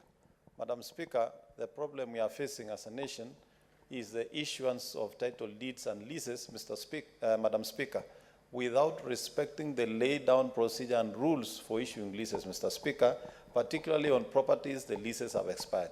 Madam Speaker, county governments need to be involved in the issuance of leases, Madam Speaker.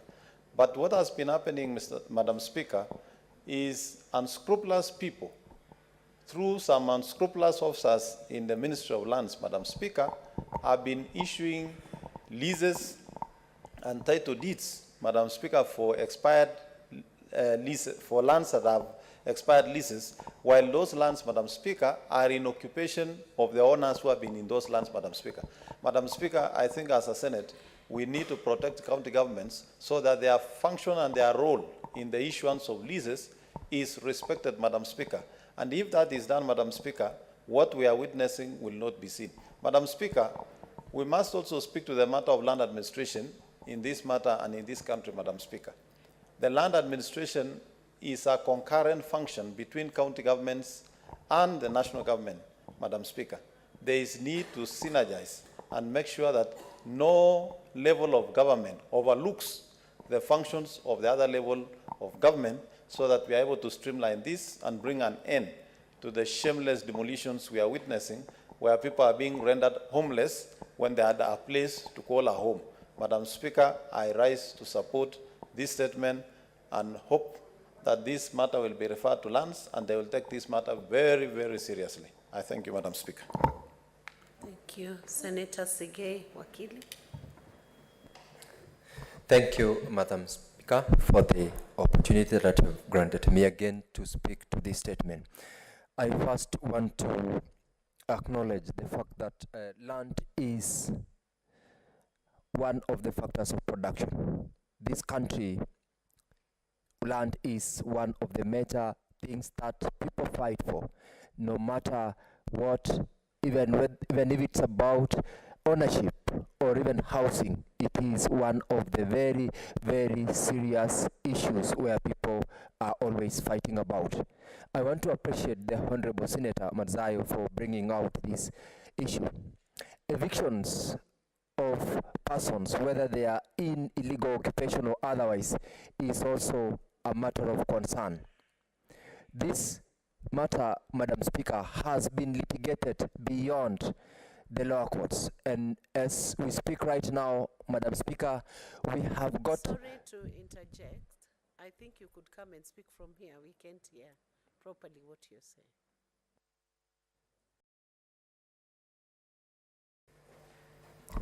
Thank you once again, Madam Speaker.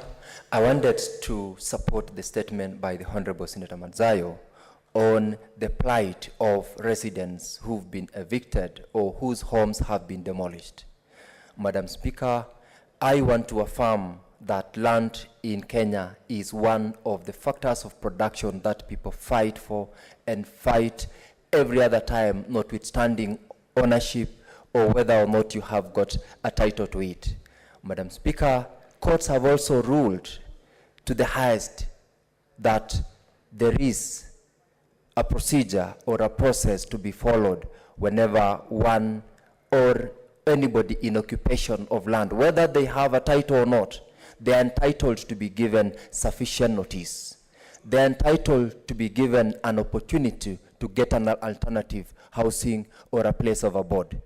Madam Speaker, in situations like this where auctioneers or the police facilitate evictions without following the right procedure, I would want to urge this House to come into the rescue of such victims and support by ensuring that there is full compliance with the law in any situation where such evictions have been sanctioned.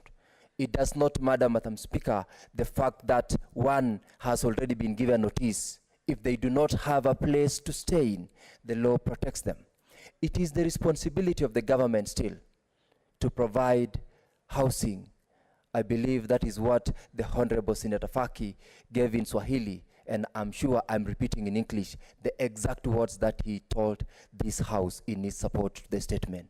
Madam Speaker, I want to applaud the Honorable Senator for coming into the rescue of the people who have got nowhere else to go but to seek the protection of the law, and this House, being a house of order and law, should also come to support of such people. I rise to support. Thank you, Madam Speaker. Thank you, Senator. This statement has been debated, but I'll give 2 minutes to Senator Tabitha Mutinda to comment, and then you proceed on to the next order. Thank you, Madam Speaker.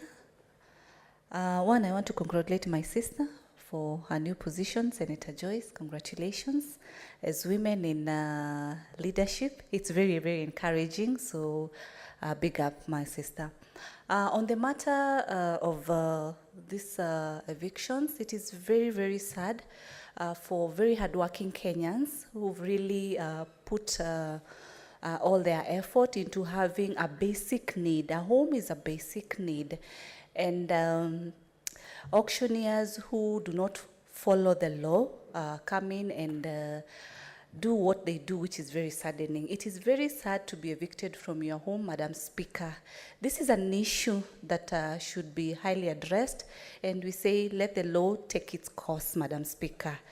Let Kenyans respect the effort that, Madam Speaker, investors put. I want also, Madam Speaker, to support the Kenya Kwanza Manifesto in regards to the housing project, Madam Speaker. I believe this will be a long-term solution, Madam Speaker, to our country. It being one of the key agendas, Madam Speaker, it's going to give a long-term solution, Madam Speaker. So I say that let the law take its course. Thank you, Madam Speaker. Thank you. That's the end of the debate on that statement. Can have the next order.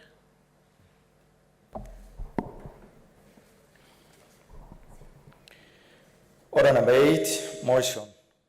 Effects of upstream activities on the River Tana to the residents of Tana Delta. This motion came up yesterday, and it was due for debate. So we will open it up for debate, and I will ask Senator Abdul Haji to contribute.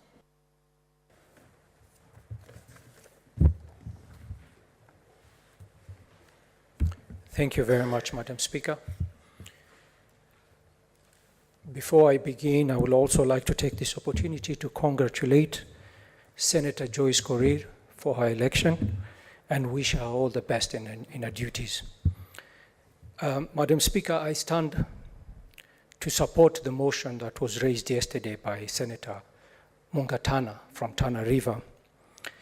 And I would not like to repeat anything that he has said, because I felt that he so passionately prosecuted the matter on the floor of the House.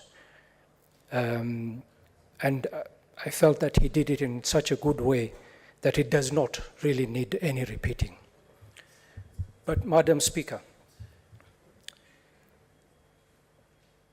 the effects of activities that are undertaken at the upstream level of the Tana River affects many of the people that live downstream.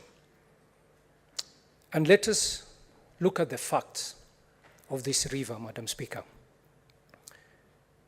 The fact is the source of the river is Aberdares. That is a fact. The fact is the river is named after Tana River County and the people of Tana River. That is a fact. The fact is it is the longest river in Kenya, and it meanders all the way down to the Indian Ocean in a small town called Kipini. The fact is, as provided, all international treaties, agreements, protocol, and legal instruments or provision also recognize that river belongs to the people at the downstream. The fact is, the river is already used to produce electricity and to provide water for the people of Nairobi and its environs. And the fact also remains that upstream activities has adverse negative effects to the people of Tana River downstream. Madam Speaker, the Honorable Senator Mungatana told us about the adverse negative effects of the activities that are undertaken at the upstream of the river. The quality of water is affected. We are occasioned to flooding at the downstream. There is extensive bank erosion, changes to riverbeds and banks, and there are effects on the riparian habitats and the animal community. It has also had effects on fishing and tourism at the downstream. Madam Speaker, what we are requesting is that an adequate environmental impact assessment is done so that it can lay out the effects that the activities upstream has on the people of Tana River and Garissa County. The people of Tana River especially depend on the river for their livelihood, for farming, for livestock. And as we, from time to time, drive by the river, we see that the level of the water over the years has really decreased. Madam Speaker, this reminds me of a story of a gentleman who was relaxing by the river one time, and he heard the noise of somebody drowning. So he hurriedly tried to go and rescue the person. As he was trying to rescue the person, other people nearby joined him, and they managed to take him out of the river. Shortly thereafter, somebody else was drowning, and they went back again to rescue. Shortly thereafter, another person was drowning. So one of the rescuers decided to go upstream. And he was asked by the other people, why are you going that way and the people who are drowning are down here? He said, I have to find out why people are drowning and being brought down here. So he went to the source of the problem, which was upstream the river. And he found out that there was a bridge that was very risky to cross. And that's where the people were falling into the river and ending up downstream and being rescued there. So the issue here is that we understand that the river and the water is important for the development of Kenya's economy. But the activities that are taking place there affects the people downstream, and they end up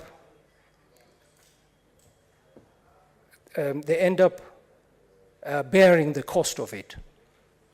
Madam Speaker, we urge the government to look at all the effects of the river. The people of Tana River are not selfish. They do realize that this water is beneficial to the whole country. But in the process of developing our economy, it is also important to think about the effects that these activities have on the people downstream. And we urge the government that they do a proper environmental impact assessment and make it public, and also involve the communities downstream to participate in giving beneficial experiences of what has been going on with the flow of the river. With those few remarks, I thank you, Madam Speaker, for the opportunity, and I support this motion. Thank you. Senator Charali K. Samson.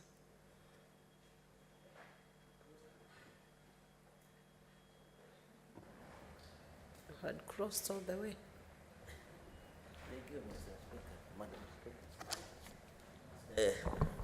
Thank you, Madam Speaker, for giving me this opportunity to contribute on the motion by my good friend, Senator Danson Mungatana, who is also my senior in the profession.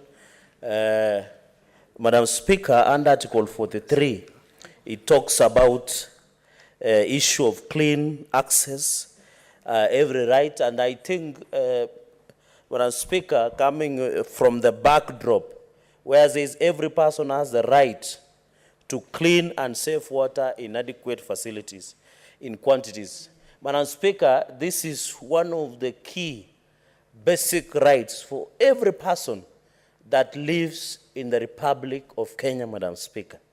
The rights like this should be respected. And therefore, Madam Speaker, when the good senator talks about, Madam Speaker, we are just coming from COP27 from Egypt, where our president has committed himself into interventions that will ensure that the effects of climate change do not affect us in a way that is disastrous.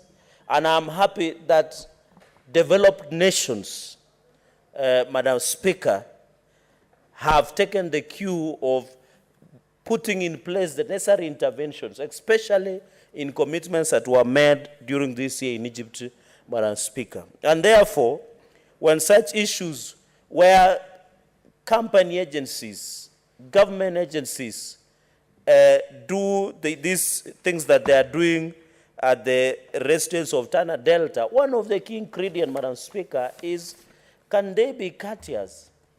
The law, the Constitution, Madam Speaker, that we talk about today is the Constitution that talks about public participation.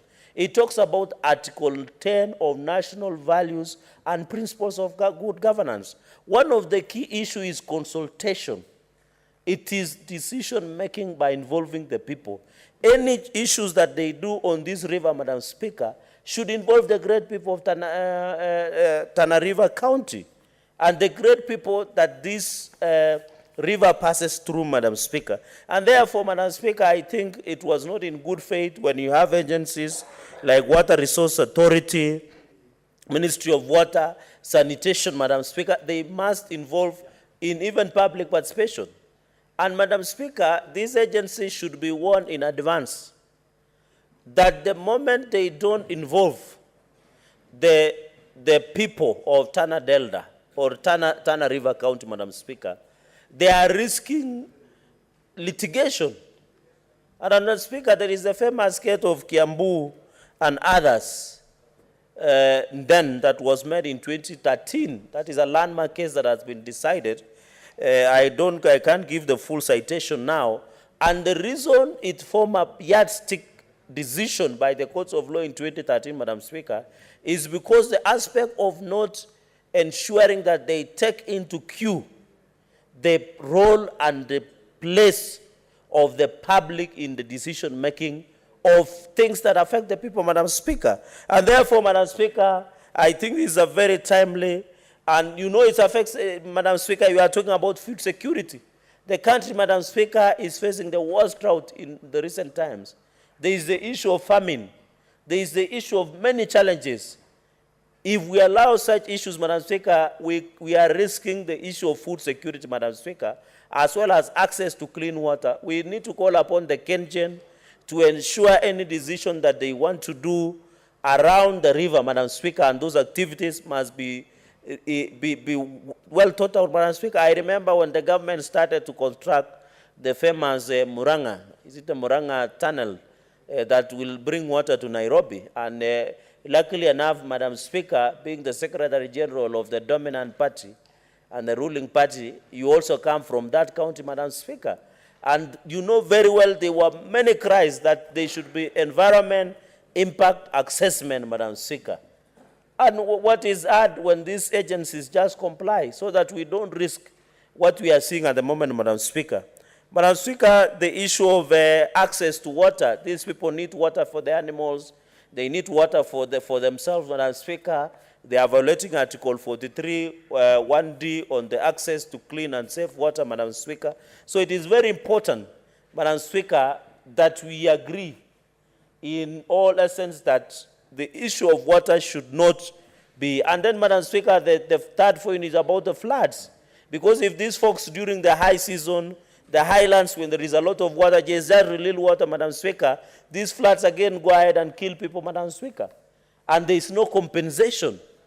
There should be a government compensation, Madam Speaker, to anybody being killed by water because of the negligence of the agencies that manage our water, Madam Speaker. Be it WARMA, be it Water Resource Authority, be it any National Irrigation Authority, be it the Ministry of Water and Sanitation, they must put in place mechanisms, Madam Speaker, that ensure there is a compensation, especially when it happens to the floods, Madam Speaker, and it kills people, Madam Speaker, because it is a sad reality.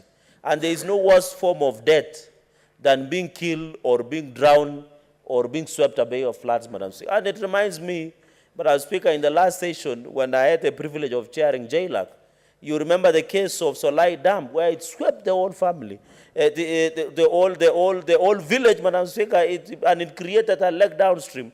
And I'm happy Senator Ledama Olekina, the Deputy Minority Whip, was a member of that ad hoc committee that gave radical proposals. But Madam Speaker, up to date, there are people within the DPP who are trying to be mischievous in that case. The people of Solai are yet to receive justice because some people have taken blood money, Madam Speaker, and many families died. It swept the entire place, Madam Speaker. It is no longer productive for agriculture. The Senate committee visited the place. The schools were destroyed. The then county commissioner was transferred. The then chief of that area was also fired, Madam Speaker. But when it comes to prosecution, Madam Speaker, of individuals that out of their criminal negligence, they allowed the Solai Dam to collapse and sweep the entire village, killing many Kenyans, Madam Speaker. And I'm happy the Deputy Majority Leader, who is the Senator of the great people of Nakuru County, Senator Tabitha Karanja Keroche, is here, must follow up and find out from the DPP. Because the DPP, Madam Speaker, is playing politics with the case of Solai Dam, and I feel bad, Madam Speaker, when people take blood money at the expense of Kenyans who died, and many families that can never recover from the trauma, Madam Speaker. This Warma failed in Solai. We cannot allow them to fail in Tana River, Madam Speaker. We can't. They failed, they betrayed the trust, Madam Speaker. And therefore, when we hear that the case that is supposed to convict People out of criminal negligence, Madam Speaker, is being dragged in court of replay politics. Madam Speaker, we feel sad because we buried many people.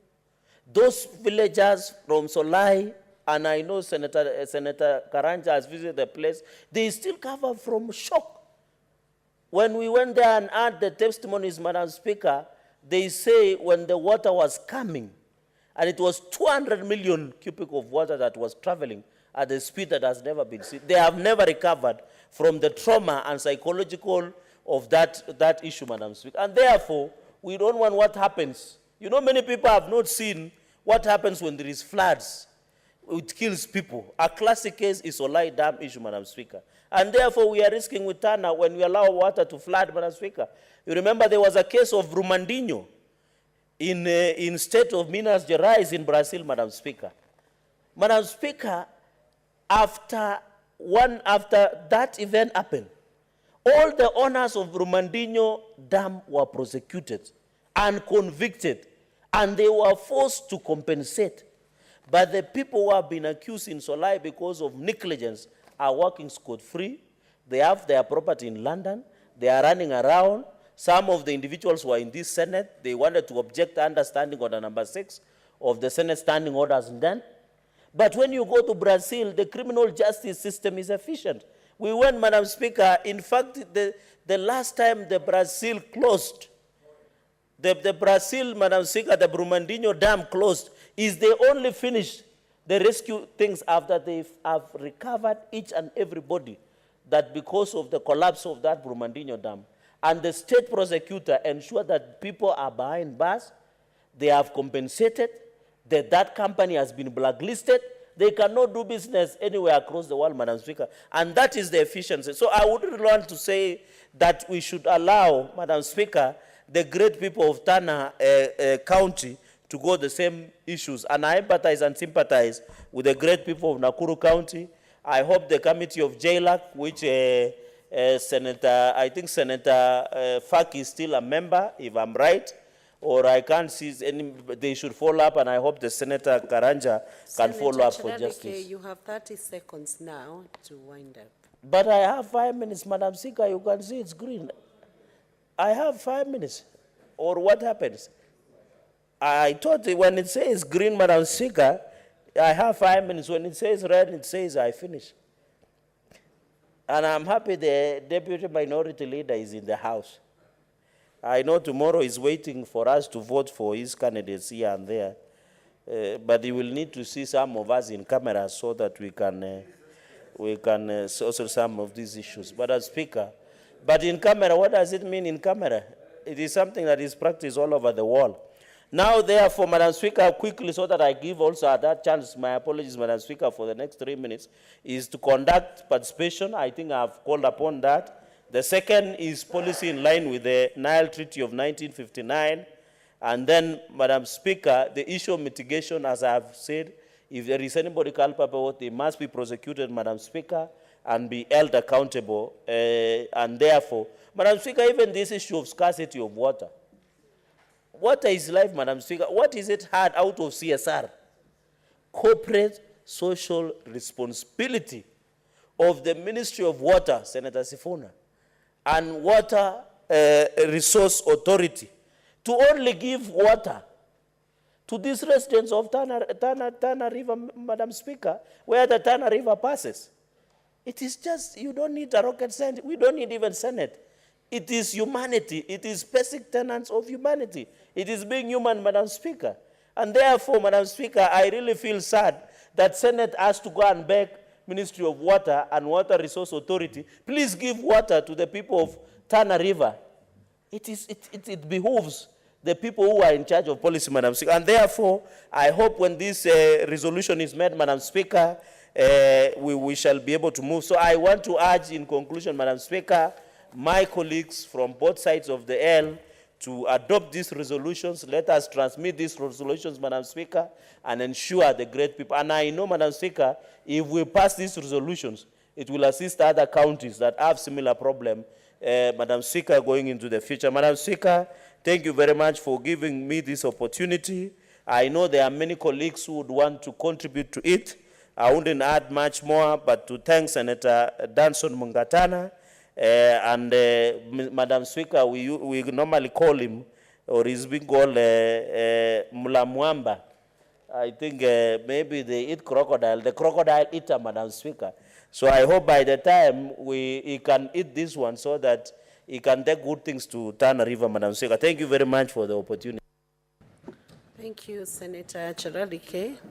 I was assuming you would use your 5 minutes in a judicious manner, seeing that this motion has attracted a lot of interest. We have over 9 senators who are interested in contributing.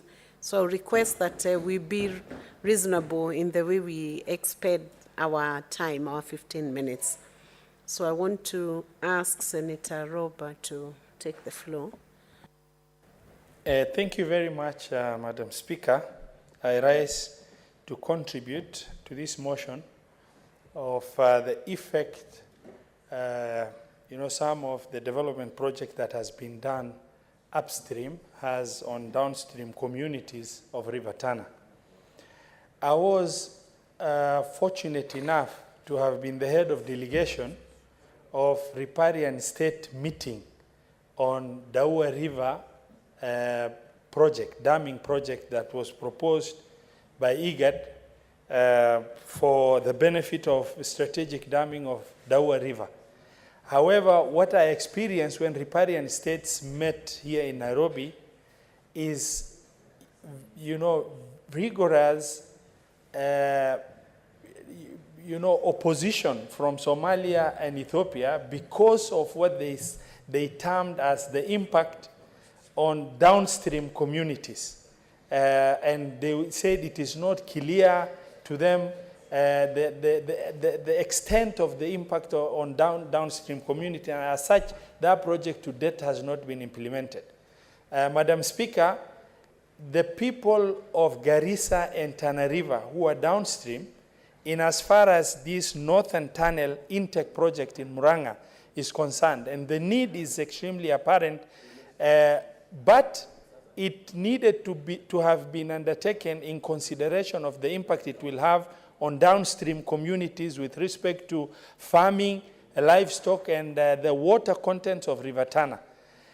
Now that the project has been finished and the impact has become extremely apparent to the extent that the Honorable Senator Mungatana has brought this to the attention of the House, I rise to support a post-project environmental impact assessment, environmental and social impact assessment on downstream communities to be undertaken by the relevant authority in order to make sure that the extent to which downstream communities has been affected is mitigated by way of, controlled exploitation of resources of River Tana in terms of the water, in order to take, care of the original, objective of Northern Tunnel Intake Project, as well as consider downstream communities and how it has affected them. As the Senator said, right now the water levels have reduced tremendously. Farming activities along the river in Garissa and in Tana River has been affected. We acknowledge the need for Northern Tunnel intake for purpose of provision of water to Nairobi and Murang'a and other areas. But we equally acknowledge the fact that downstream communities also need to be taken into consideration, their challenges looked into.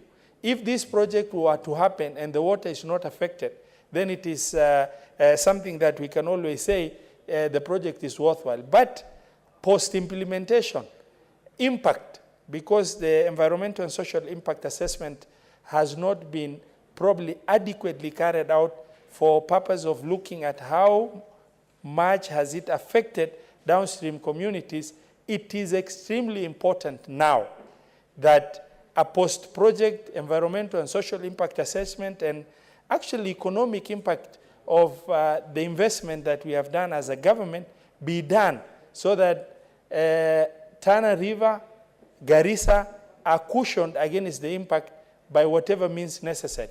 I stand to support, and I would like to request that it is considered a resolution of this House that post-project environmental, social, economic impact assessment is done, and whatever measures that need to be taken to cushion downstream communities are done.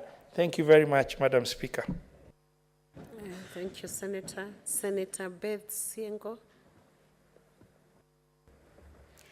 Thank you, Madam Speaker. Madam Speaker, I rise to contribute to this motion by Senator Danson Mugatana. Allow me, Madam Speaker, to start by this quotation, that any item, object, place, or idea that gives a community identity is very important and kind of should be considered to be sacred. Tana River County has an identity from Tana River. So we should consider this to be sacred to the people of Tana River. Madam Speaker, the effects of activities upstream on Tana River have effects on the residents of Tana River. And if we talk of the issues and problems that come with the activities upstream, the residents of Tana River will suffer in the issue of lacking water. Residents of Tana River and Garissa should not be seeing water but not using it for their own benefit. The river carries the water to the Indian Ocean, and those who live along the river banks should be the most beneficiaries of this water, but not to see the water flowing, but not using it, not taking benefits from it. Madam Speaker, when it comes to participation of Tana River residents, allow me to use another quotation or another quote that says, "Nothing for us without us." Tana River residents are not involved, and those who live along the river banks are not involved to decide which activities to take place upstream, not actually to decide what activities are beneficial to them and those have harmful effects on their lives. So public participation is very important. What they think is useful to them, it can be recommended. What has harmful effects on their lives, then should be discouraged.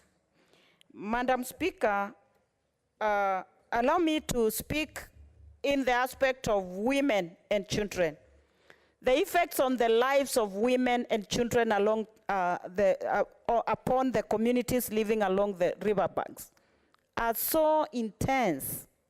When flooding comes, when it happens, when too much water is released from the Kenchen dams and the activities happening up there, women suffer and children. There are diseases that come with this water, with the flooding, and expectant mothers, lactating mothers, children who are underage, children who cannot protect themselves, they suffer a lot due to diseases that are as a result of floods that comes on the residents, those who live downstream. Madam Speaker, considering the times we are living in, there are effects of climate change. We are aware and we cannot run away from these facts. Residents of Tana River and Garissa counties then will be recipients of serious severe effects of climate change. And when the water that flows along the river that identifies with the county, then this should be taken care of. Residents should be educated. Residents should be involved in knowing how to take care of themselves and how to mitigate about the effects of climate change. Madam Speaker, the activities of residents of Tana River and Garissa County, they do farming, they keep livestock. When the flooding happens, their animals are carried, they die. And then the effects after the floods are so severe that these people starve. There are effects like starvation that happens because of this. Madam Speaker, I happen to come from Mwingi and Mwingi region of Kitui County, and we neighbor Tana River and Garissa. My people go to Tana River, to Garissa to seek for employment, to support their families and to earn their living. When Tana River is suffering, Garissa is suffering, my people from Mwingi in Kitui County also suffer. So I would urge that the companies, the big companies and other activities that happen upstream, the CRC, that social responsibility should be taken seriously. That should be bring benefits to the residents who live and stay on the riverbanks of Tana River.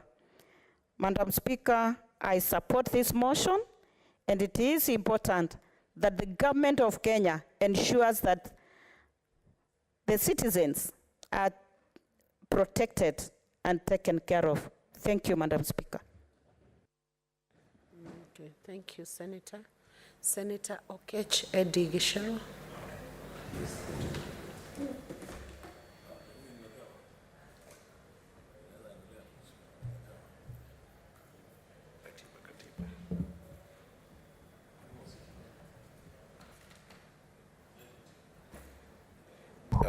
Madam Speaker, I think that I rise to support the motion. Is there an issue behind me, Madam Speaker? Okech, you have the floor. Okay, thank you, Madam Speaker. I rise to support the motion by my brother, Senator Mungatana, because I strongly believe that when we talk about issues with our rivers, just like River Tana, it is an issue of human right. And it's an issue of human right, Madam Speaker, because across the continent, across the world, when issues of scarcity of resources do emerge, such as water and the management of water, it is an essential issue of historical connection to those waters, as well as natural ownership of the same. In the Kenyan Constitution, under Article 19, sub-Article 3, B, the Constitution encourages us that the rights and fundamental freedoms in the Bill of Rights belong to each individual and are not granted by the state to them. It is natural to them. And under Article 21 of the Constitution, Madam Speaker, we are encouraged by this Constitution that it is the fundamental duty of the state and every state organ to observe, respect, protect, promote, and fulfill the rights and fundamental freedoms in the Bill of Rights. The orientation of Senator Mungatana's motion that we are discussing today is actually towards seeking cooperation and reducing conflicts in the wake of scarcity. Madam Speaker, we have seen across the continent today that with the issue of climate change, the next biggest war that we are going to fight in this world, bigger than World War, is going to be war on water and scarce resources. And therefore, my brother, Senator Mungatana, today is inviting us to be able to start thinking critically about management of these resources. And this motion, Madam Speaker, recognizes the lack of regional cooperations among stakeholders benefiting from the River Tana.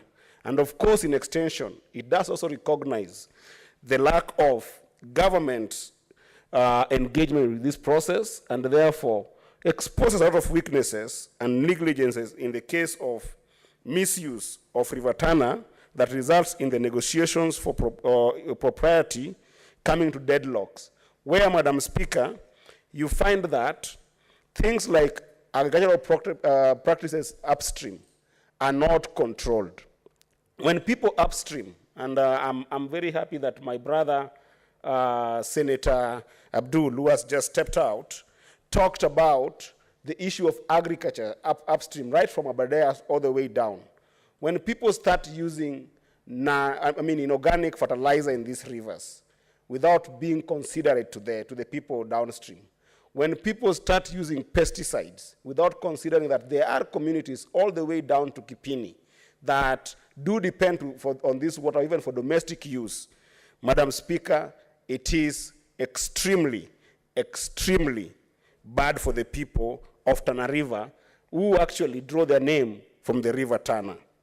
Madam Speaker, we have had this kind of cases even in the continent. One of the biggest is the issue of the grand dam that Ethiopian government was putting on River Nile. And you know, River Nile does connect, in terms of utility, it does connect Ethiopia, Egypt, and even Sudan.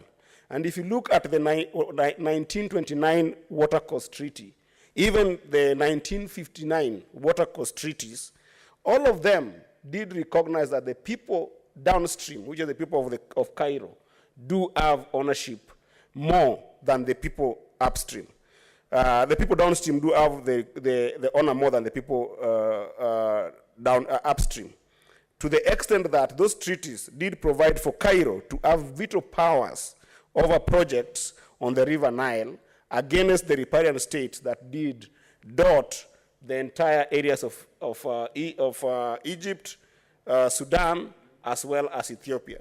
Therefore, one of the things that I would recommend that even as we think about resolutions that my brother, Senator Danson Mungatana has proposed, I would recommend that our government can be able to carry a comprehensive environmental audit of all existing hydroelectric power dams as required by the EMCA of the year 2000, and the institution and the government should institute proper, adequate, complete, and appropriate compensation for the loss of opportunities in the agricultural space and other livelihoods that the people of Tana River have faced as a result of mismanagement of this river all the way upstream to Kipini.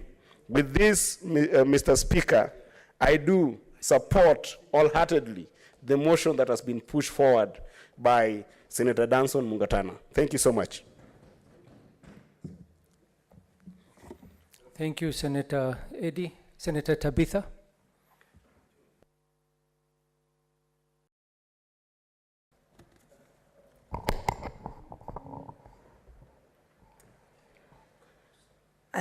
Thank you, Mr. Speaker. I rise to support motion by Senator Mungatana. And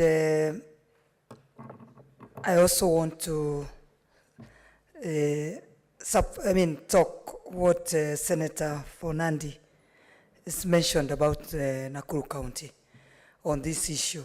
I know the Nakuru County is one of the people that have suffered a lot, and they're still fresh as we speak, that we lost people, and up to today, nothing has been done. I followed the issue or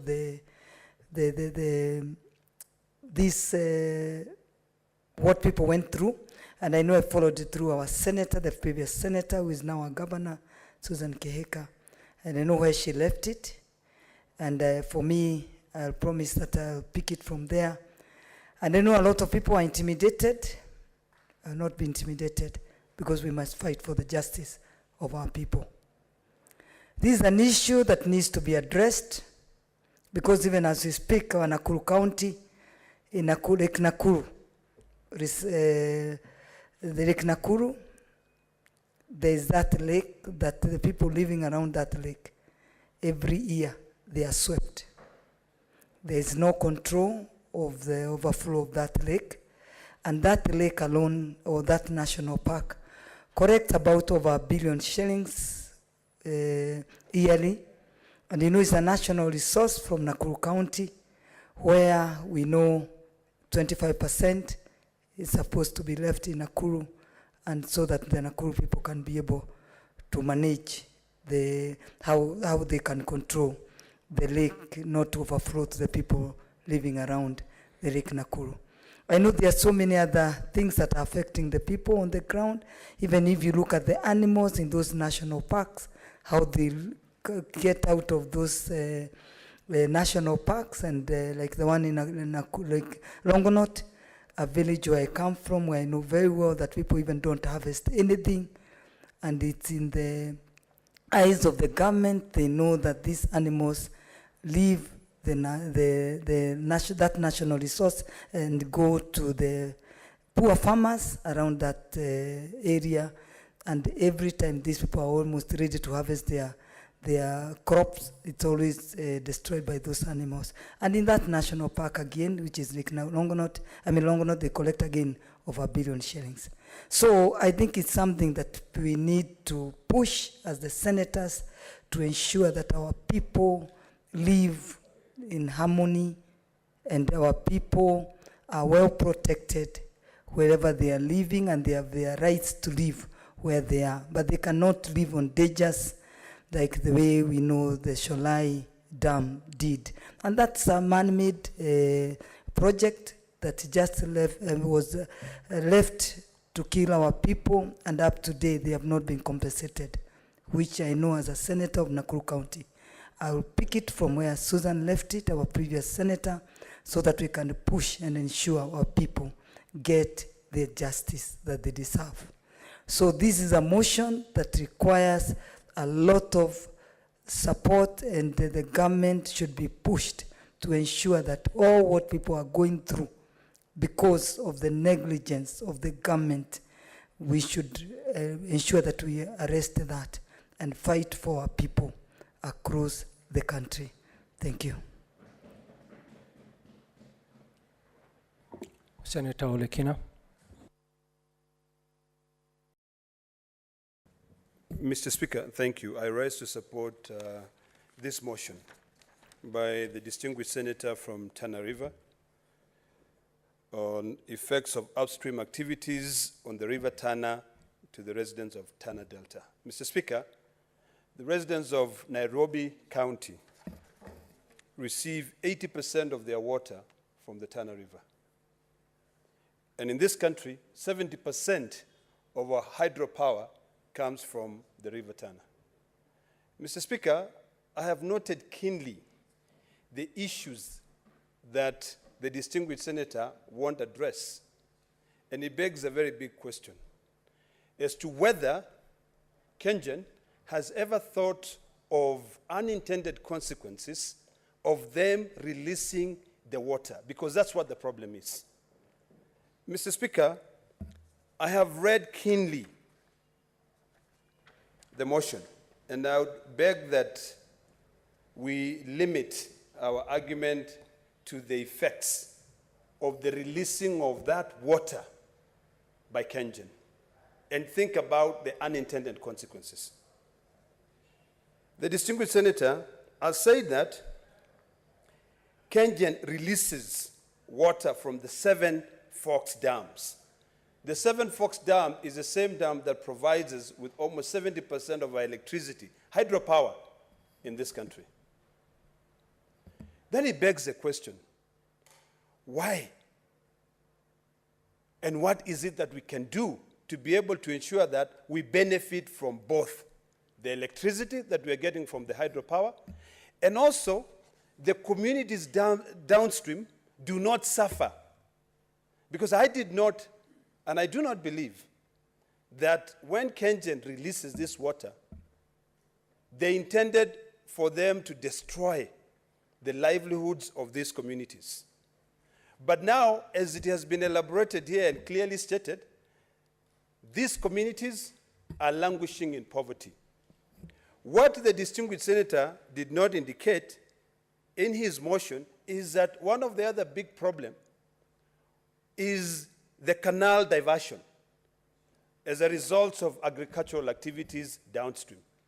Because from the Aberdares, which is the source of the Tana River, going down, there are so many agricultural activities. The canals, water going into Nairobi and water going everywhere.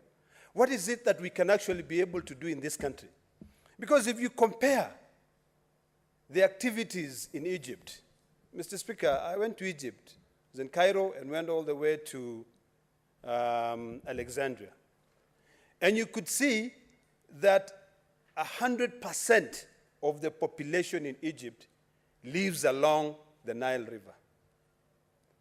It would be excellent if we can all think about this concept of maximizing on the benefits of this water, which ultimately all of it drains into the Indian Ocean, by moving on our entire population to live along that river. One of the biggest problems, and this is why I'm glad that the distinguished senator brought this matter here, is that in this country, land use policy is something which is not really highly thought of. Because nothing stops our population, which is growing, which is another problem that my brother should have alluded to, which is another problem. That is why people are affected downstream, huge populations. So when these huge populations are built, even when Kengen decides to dump the water floods and gets to other people who are not even close to the river. You know, every year when we have heavy floods in this country, we're entertained by news of people running around killing hippopotamus, or the other way around, hippopotamus killing human beings along the Tana River. So here's the thing. I think because this Senate pronounces itself through motions, bills, it is about time that this motion does not just become one of those motions which we pronounce ourselves, but we do not follow through. I think the distinguished senator, and I hope that both sides of the aisle will approve this motion, and they'll support this motion, and they'll pass this motion, so that the distinguished senator from Tana River can now follow through and say, Kengen, the unintended consequences as follows. People have died. You know, these floods, if you go into the internet right now, Mr. Speaker, and you do a Google search on the Tana River irrigation schemes, you will see a lot of flowery, beautiful language in the website saying that people are doing very well. There is no poverty. Poverty has been reduced. You know, there's over 1,600 acres of land where corn is being grown through agriculture or maize. There's like almost 2,600 acres in rice. But today we're being told by the senator who has been elected by the people who understand the geography of that county that people are suffering. I do not know whether this Tana River irrigation scheme project is just showing the good things that are happening, but it's not telling us really what happens on the ground. So, Mr. Speaker, since we need water in Nairobi County, the people of Kitui, who also benefit from this Tana River but are also affected, the people of Isiolo, the people of Lamu, the people of Kilifi, and today, Mr. Speaker, if you try to juxtapose and look at what happens along the River Nile and what happens in Tana River, then you will not be able to understand why are people in Kilifi and Kitui right now suffering from the drought. If this river, which has about 100,000 square kilometers and travels around 1,000 kilometers, you know, why is it not being used effectively? So this is a challenge, Mr. Speaker, to the Ministry of Water and to this government that if you want to really impact life of Kenyans, let us revisit this issue of land use policy.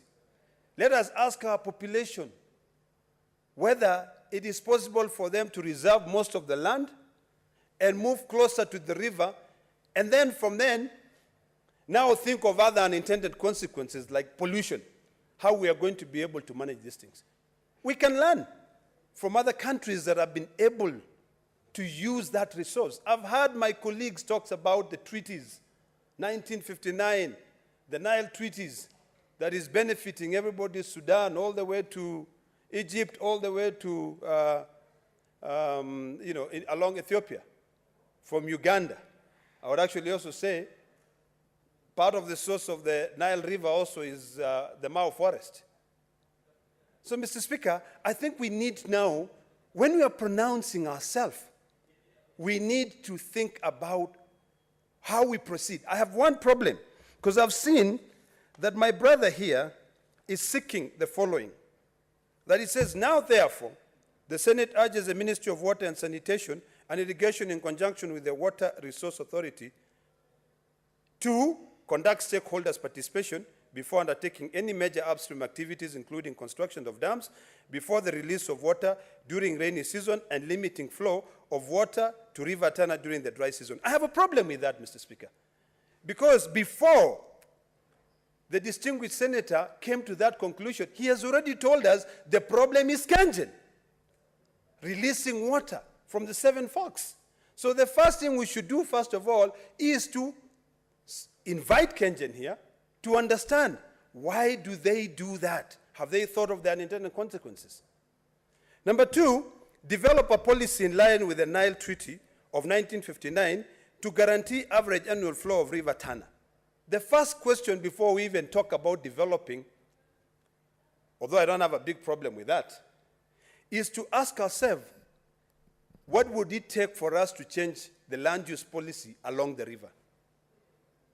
And I believe there are so many studies, that have been carried out. One of the studies that I came across, Mr. Speaker, is where, and I hope that, and I don't know whether my colleague, Senator Mungatana, spoke about this.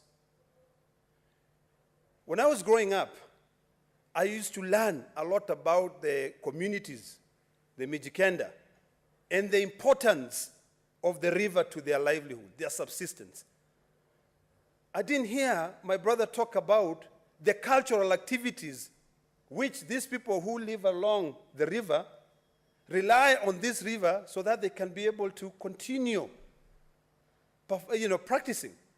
I believe the best person to be able to educate us would be him. So if there is any stakeholder engagement which will be taken, the elders who we have now must be invited to tell us how important this river is to them, to their cultural activities. What I like is to come up with mitigation measures to the perennial floods and water scarcity to the residents of Tana Delta.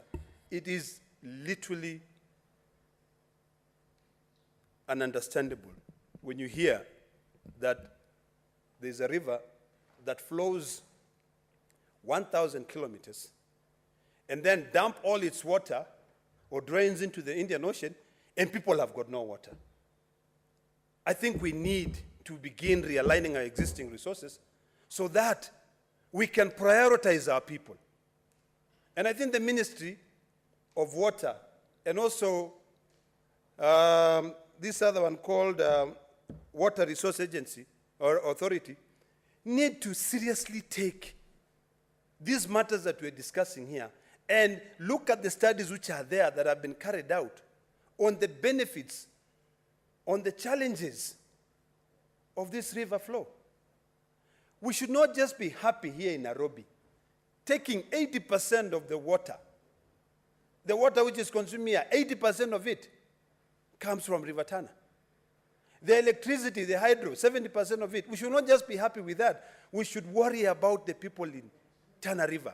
I expect the governor of the great county of Tana to start asking serious questions as to why his people are suffering, yet his county is named after that river. It doesn't make any sense, Mr. Speaker. I want to reiterate on one very important thing, that the people of Tana closely depend on this river for their traditional subsistence. And any changes to the flow of this river will greatly affect them. Some of the things that can help us learn, and I hope that when we pass this motion, the distinguished senator can follow up, is for the entire House to invite Kengen, and this is a matter that we'll take up with the Energy Committee, to invite Kengen and to find out if they have carried out any studies on the effects of the release of the dam. Let us not think about the issue of CSR. Why CSR? You are the one affecting them. One of the things that I'll agree with my colleague, Senator Cheralgei, is that in this country, sometimes we don't really care. It is all about the Benjamins. It is all about money. Because when we sat here with the former senator of Makueni, now the governor of Makueni, and the governor of Nairobi now, in the Solai Dam, we also have the governor of Nakuru now, and we came up with serious resolution on the issue of the Solai Dam, and none of them were adhered to. You ask yourself whether these people have any humanity in them.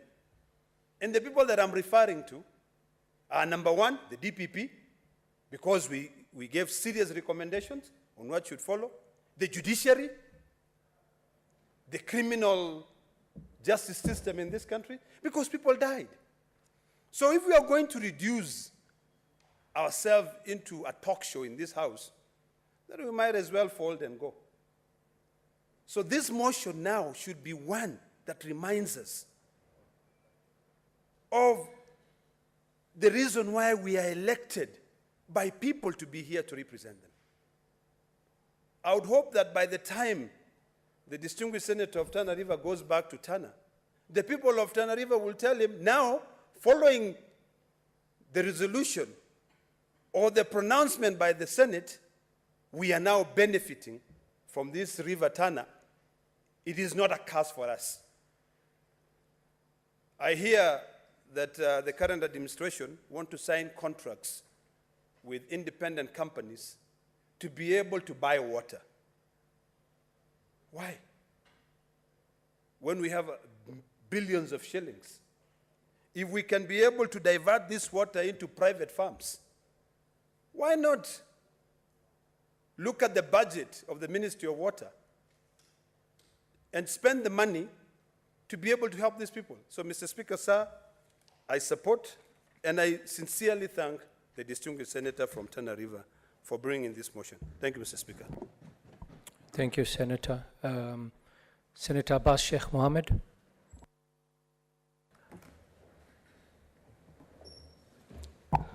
Thank you, Speaker. Mr. Speaker, I wish to support the motion. Mr. Speaker, as already been said by the Senator of Tana River, we know that water is actually essential and an essential commodity, and actually water is life. As you are aware, Tana River actually meanders through several counties, including Kitui, part of Embu, part of Tana River, and part of Garissa. And most unfortunately, these areas are the places which have water scarcity. Mr. Speaker, according to the international protocols, rivers belong to downstream people. Simply because of the upstream, they have a bit of only the, of the river.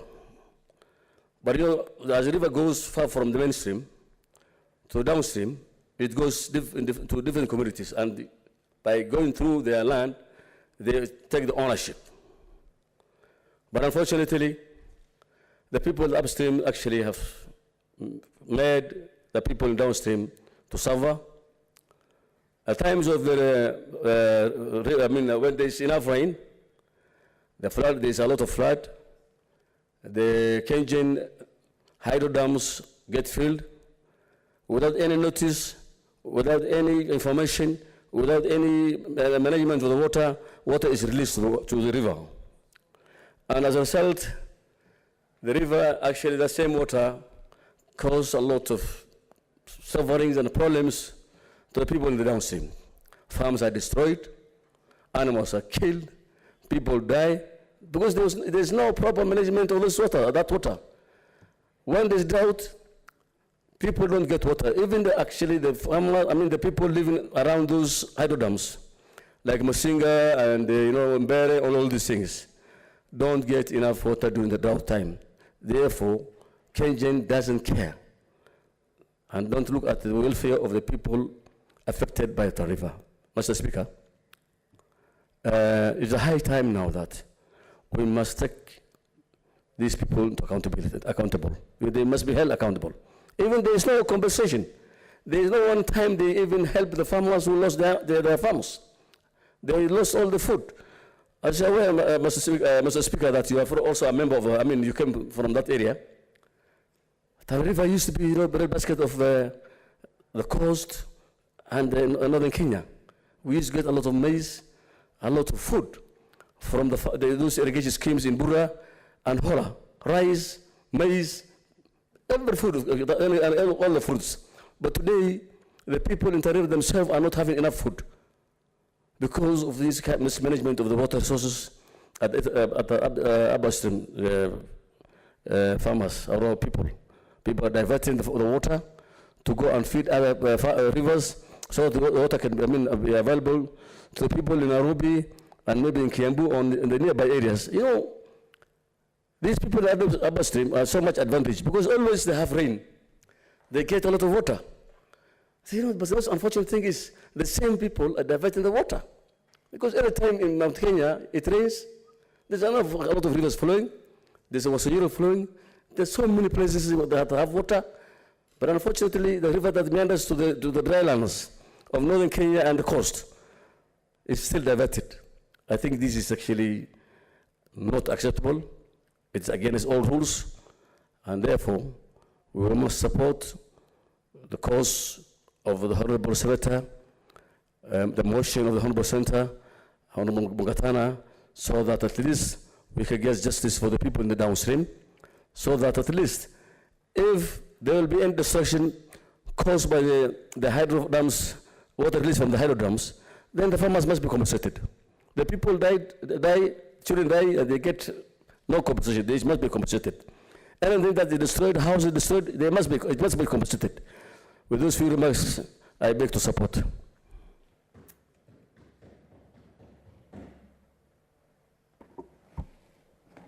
Thank you, Senator. Senator Wambua, Deputy Minority Leader.